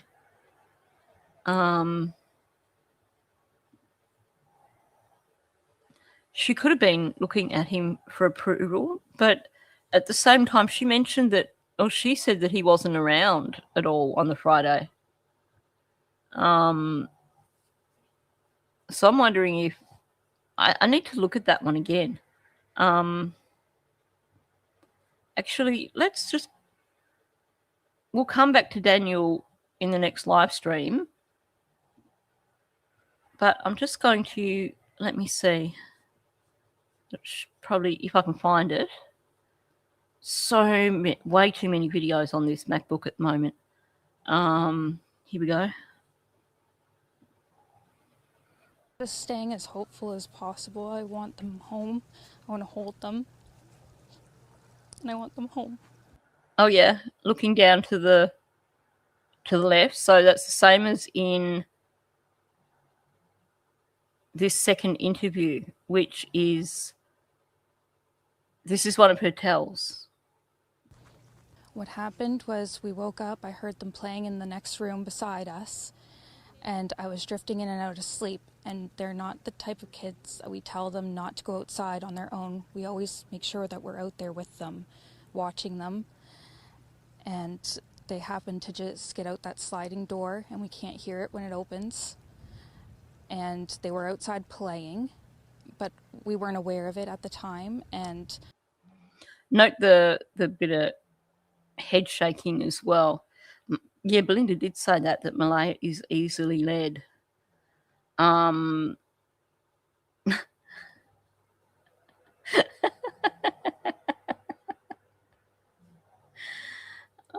dear.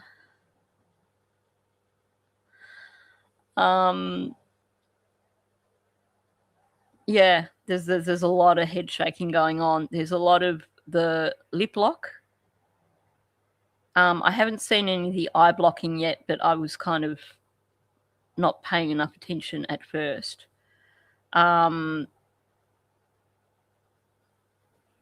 Yeah, they didn't do any of the things that you would do if you actually thought your kids had wandered off. Like, honestly. the next thing we knew, it was quiet. Again, shaking the head. And we get up and I tell him, my partner, Daniel, I tell him, "Do you hear the kids?" And he says, "No." And we get up instantly. We're looking outside. There's a lot more of the head shaking here. I do think that she was trying to mask in her second interview because the head shaking is far more obvious. Yeah, that one was left but not down. In the second interview, you see her look left, but she's looking down as well. You can see the eyes through the swipe.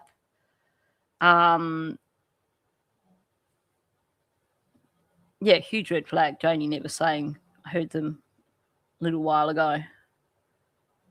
Hang on. I'm just going to go back. I just want to see that first look to the left that she did. Did she look down then, or? I'm just staying as hopeful as possible. I want them home. I want to hold them. And I want them home. Yeah, no, that's not the same. She was looking left but not down. Spot on. Good catch, Charlotte. What happened was we woke up. I heard them playing in the next room beside us. And I was drifting in and out of sleep. And they're not the type of kids that we tell them not to go outside on their own. We always make sure that we're out there with them, watching them. And they happen to just get out that sliding door, and we can't hear it when it opens.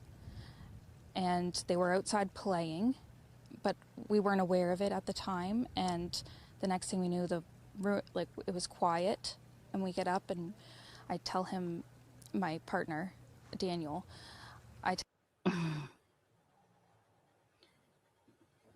Yeah.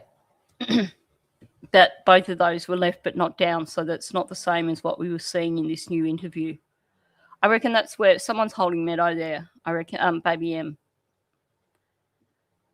It is. It's the ands. It's the endings, like the extended endings, the delays while she's thinking of the next part of the narrative. It is so scripted. It is so very obviously scripted. tell him, "Do you hear the kids?" And he says, "No." And we get up instantly. We're looking outside. We're looking everywhere, yelling for them. And I instantly just call 911. I just had the instinct I needed to call. They're both really go-lucky children. They're so sweet. They talk to anyone. They'll talk your ear off. They will speak to anyone in a store. Everyone. They're just extremely sweet kids. I appreciate the huge search effort going on right now. But we've been pushing for an Amber Alert, which hasn't been issued.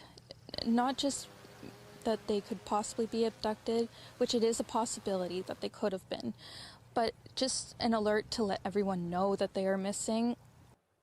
Yeah, so spot on, Ariel. It is the way she's saying it. You can tell that she's checking. She's self-checking as she's speaking. This is not coming from a place of someone whose children are missing and she's just genuinely speaking. It does, doesn't it? Welcome in, Hemi. Yeah, they'll talk your ear off. They'll do tricks for food. They'll talk to anyone in a store. I had to do lots of takes for this interview. Apparently, she kept breaking down in tears. That wouldn't surprise me. I think this realization, this interview, I think, the realization that her children are gone for good.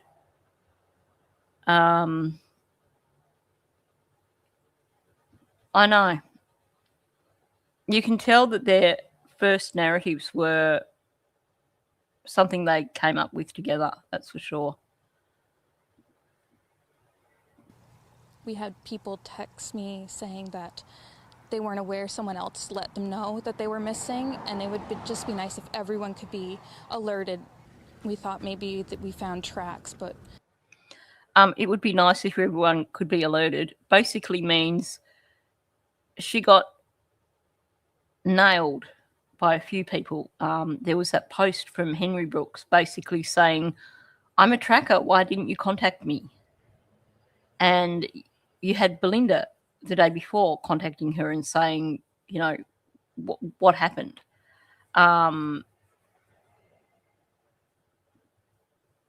When she said, had people text me, she was looking left again. Ah, cool. I'll run that back a little bit. Yeah, I think so. Yeah. Yeah, that's how it came across to me. She wants an Amber Alert so people aren't going to pester her with messages. So she doesn't have to actually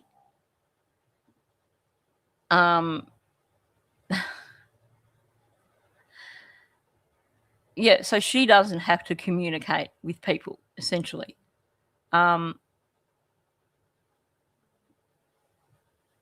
saying that they weren't aware someone else let them know that they were missing, and they would be. We had people text me saying that they weren't aware someone else let them know that they were missing, and it would just be nice if everyone could be alerted. We thought maybe that we found tracks, but it's still uncertain. It's been raining and they're probably soaking. So she's talking there, we thought we found tracks, but we're still uncertain.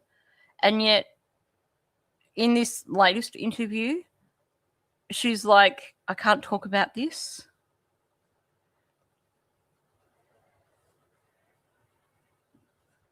It's certainly a possibility, because Jack was not looking for worms by that playhouse. I had wondered if they were looking for worms somewhere on the driveway, down near the bottom of the driveway where it would have been wetter. Yeah, that's exactly what it is. I want an Amber Alert so I don't have to deal with people. That's basically how it came across to me. Wet, but with the sun today, I'm hopeful that they are feeling. Hang on. Today, I'm hopeful that they are. Still missed it. It's been raining and they're probably soaking wet, but with the sun today, I'm hopeful that they are feeling warm. We're all filled with pain and sorrow because we just want them found. We want them home. Everyone loves them. Yeah, I don't think it was an accident like that. Not the way the RCMP have spoken about it, and the way they keep referring to it happened. I kind of think it was, I don't know. There's more to it, I think. Just after pain and sorrow, she glances left again. Let's go back to that. This is interesting. Yeah, and that's why she wants the Amber Alert, so she doesn't have to keep saying it over and over. Well, whoops, sorry. Given that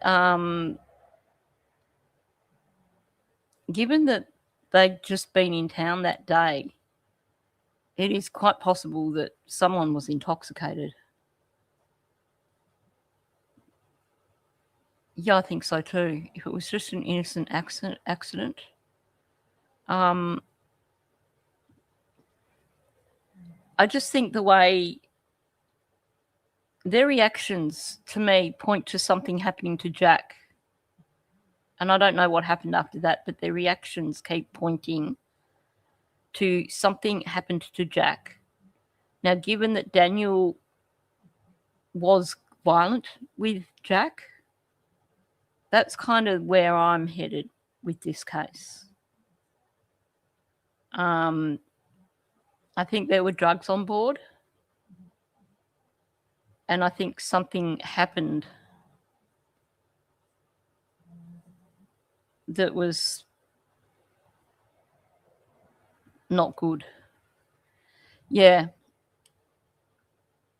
that the first time I heard that, it just caught me in the chest. Like, we're all filled with pain and sorrow on day 2 when your children are supposedly just wandered off into the woods.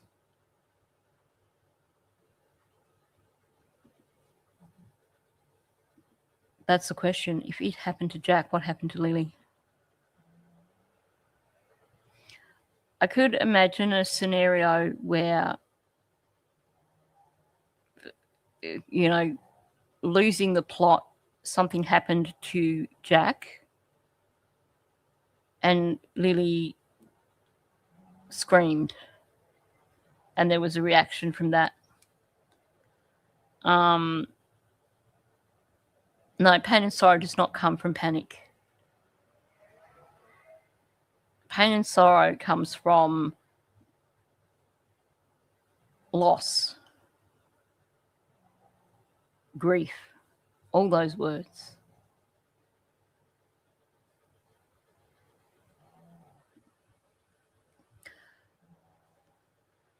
Because the prints on the pipeline, they took a bloodhound in and they checked the entire area, and that hound didn't get any other hits in the area, and they did that for 5 hours. They also didn't find any additional prints. Also, the location on the pipeline where those prints were found, had that actually been their prints, the drones and helicopters were there within the first couple of hours. They would have spotted the kids, especially if they were walking along an open trail. So there's no way that those prints on the pipeline were the children. They are feeling warm. We're all filled with pain and sorrow because we just want them found. We want them home. Everyone loves them. They are definitely verbal, and they do have possible autism, but it's not extreme autism. It's just they have issues with school, and they don't catch up with the other kids. I just want to remain hopeful. But there's always, in a mother's mind, you're always thinking the worst. Last night was one of the worst nights. Now, that's a bit interesting. She wants to remain hopeful, but in a mother's mind, you're always thinking the worst. This was on day 2. In the most recent interview, she's 100% confident that her kids are alive and happy somewhere. So she's 15 months on, she's no longer thinking the worst. This is backwards. If she was thinking the worst on day 2, she's not going to lose that 15 months later. Yes, there was certainly a possibility, given how dark it was, that maybe someone did turn into the driveway and hit the children.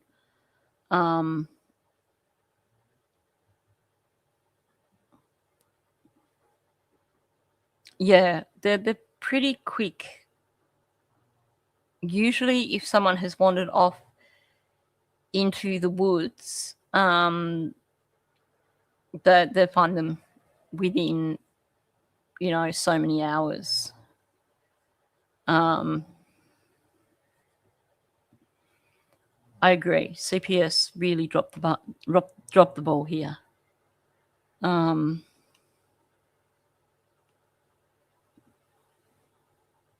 Not in so many words, but depends which version you listen to, doesn't it?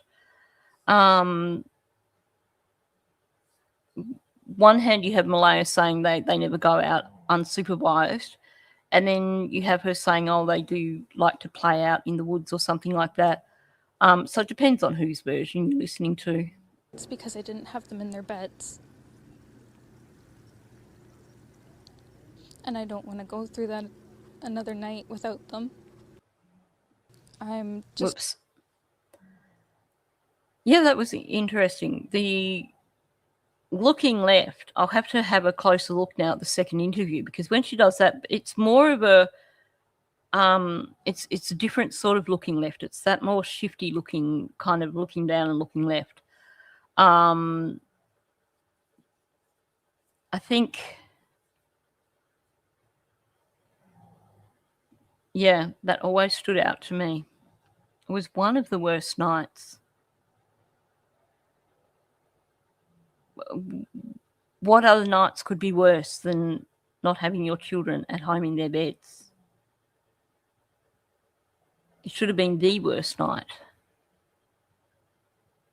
And this is the reason why I don't believe the children made it to bed on Thursday night at all. I know people have speculated that, well, Daniel said he flicked on the light at 12 o'clock and saw the children. This statement from Malaya makes me think that Daniel's statement about flicking on the light at 12 o'clock has got more to do with him worrying about someone having seen a light on, the possibility of someone having seen a light on, and he's putting out this story to cover for that, because he knows that Brad could see the car coming and going from the property. So now he's got to say he flicked the light on at 12, because just in case, he doesn't know what else Brad has told the RCMP. So he's got to say, well, I flicked the light on.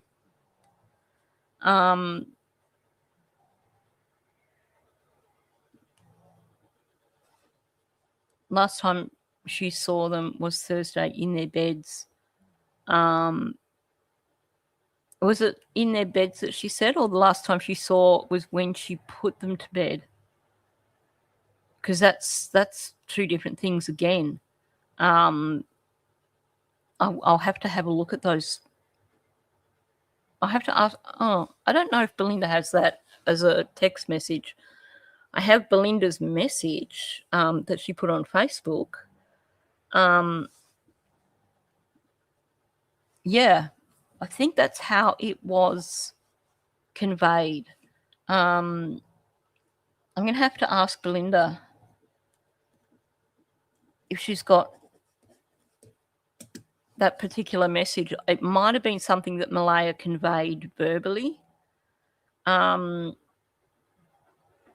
Because I've got a bunch of messages that Belinda shared with Sunny. And I've got the Facebook message that Belinda made on like day 2 or day 3, where she specifically said, but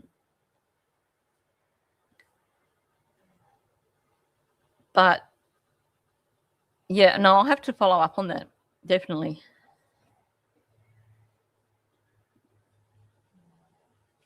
Yeah, Malaya didn't know when she put them to bed. 9 o'clock, 10 o'clock, maybe. Very, very vague. I still think when you look at all their narratives, the last thing that I can really hang my hat on is Janie seeing the children after they came back from town. After that, everything is so vague. Nobody's timelines match. Nobody's narratives seem to match.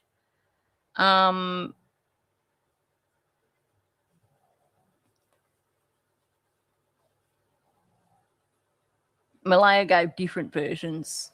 She gave a few versions where she heard them both that morning. She gave a few versions where she claims that Lily popped her head in. No, sorry, backtrack. She originally gave a version that Lily came in. Then she changed it to Lily popped her head in, which is Daniel's wordage exactly. But she told Belinda that the last time she saw them was when she was putting them to bed the night before. It all happened Thursday. Yeah. You're late. Janie came out of her RV and she saw the children. That's about all we've got that feels real. The rest is just so one-dimensional and so contradictory.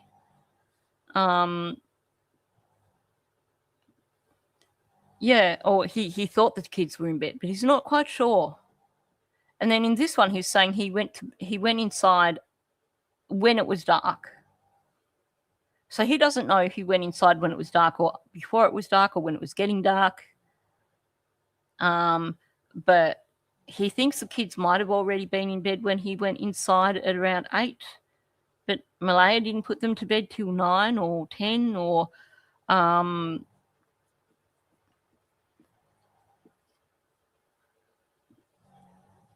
well, that's the other thing. Malaya kind of vaguely talks about feeding them, but there's nothing really substantial there. She thinks they may have played outside. May have. She's not certain. But they would have been in by dark. It's... whoops. Yeah.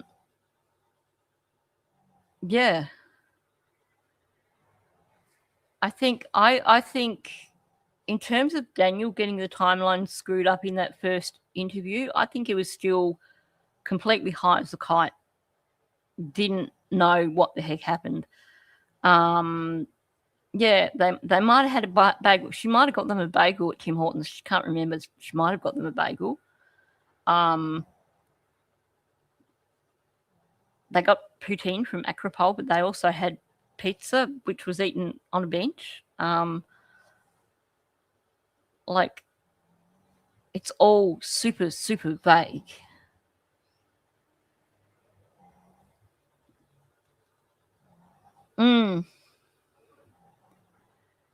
There's nothing. Everything about Thursday it's vague, it's contradictory. There's nothing that you could lock in place. I could not build a timeline from when they arrived home on Thursday afternoon onwards. I couldn't. I could try, but if I were to try and build a timeline that connected Malaya's story, Daniel's story, and Janie's story, it's not going to happen.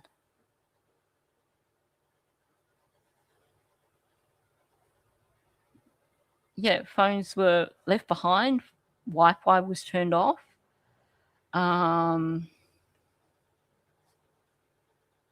Yeah, apparently... Oh, okay. The baby was initially in bed with them and later was in her crib. I don't recall that. But, yeah. Well, she wasn't cleaning. She wasn't putting laundry away. She's made it clear that she didn't do either of those things.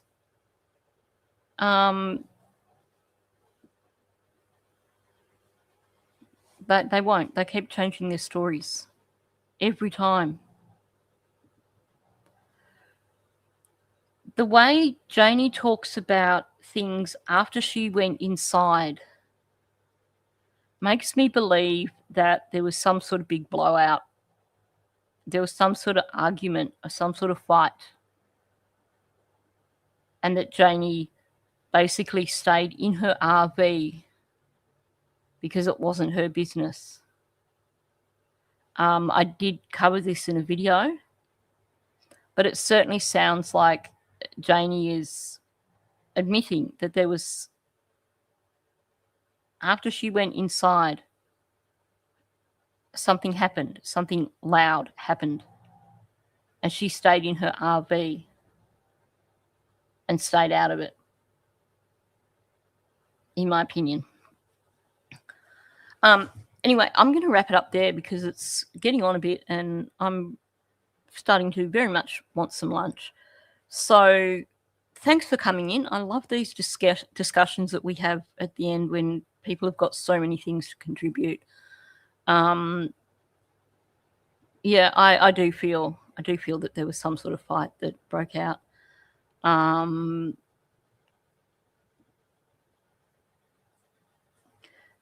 Yeah, now someone made a really good point.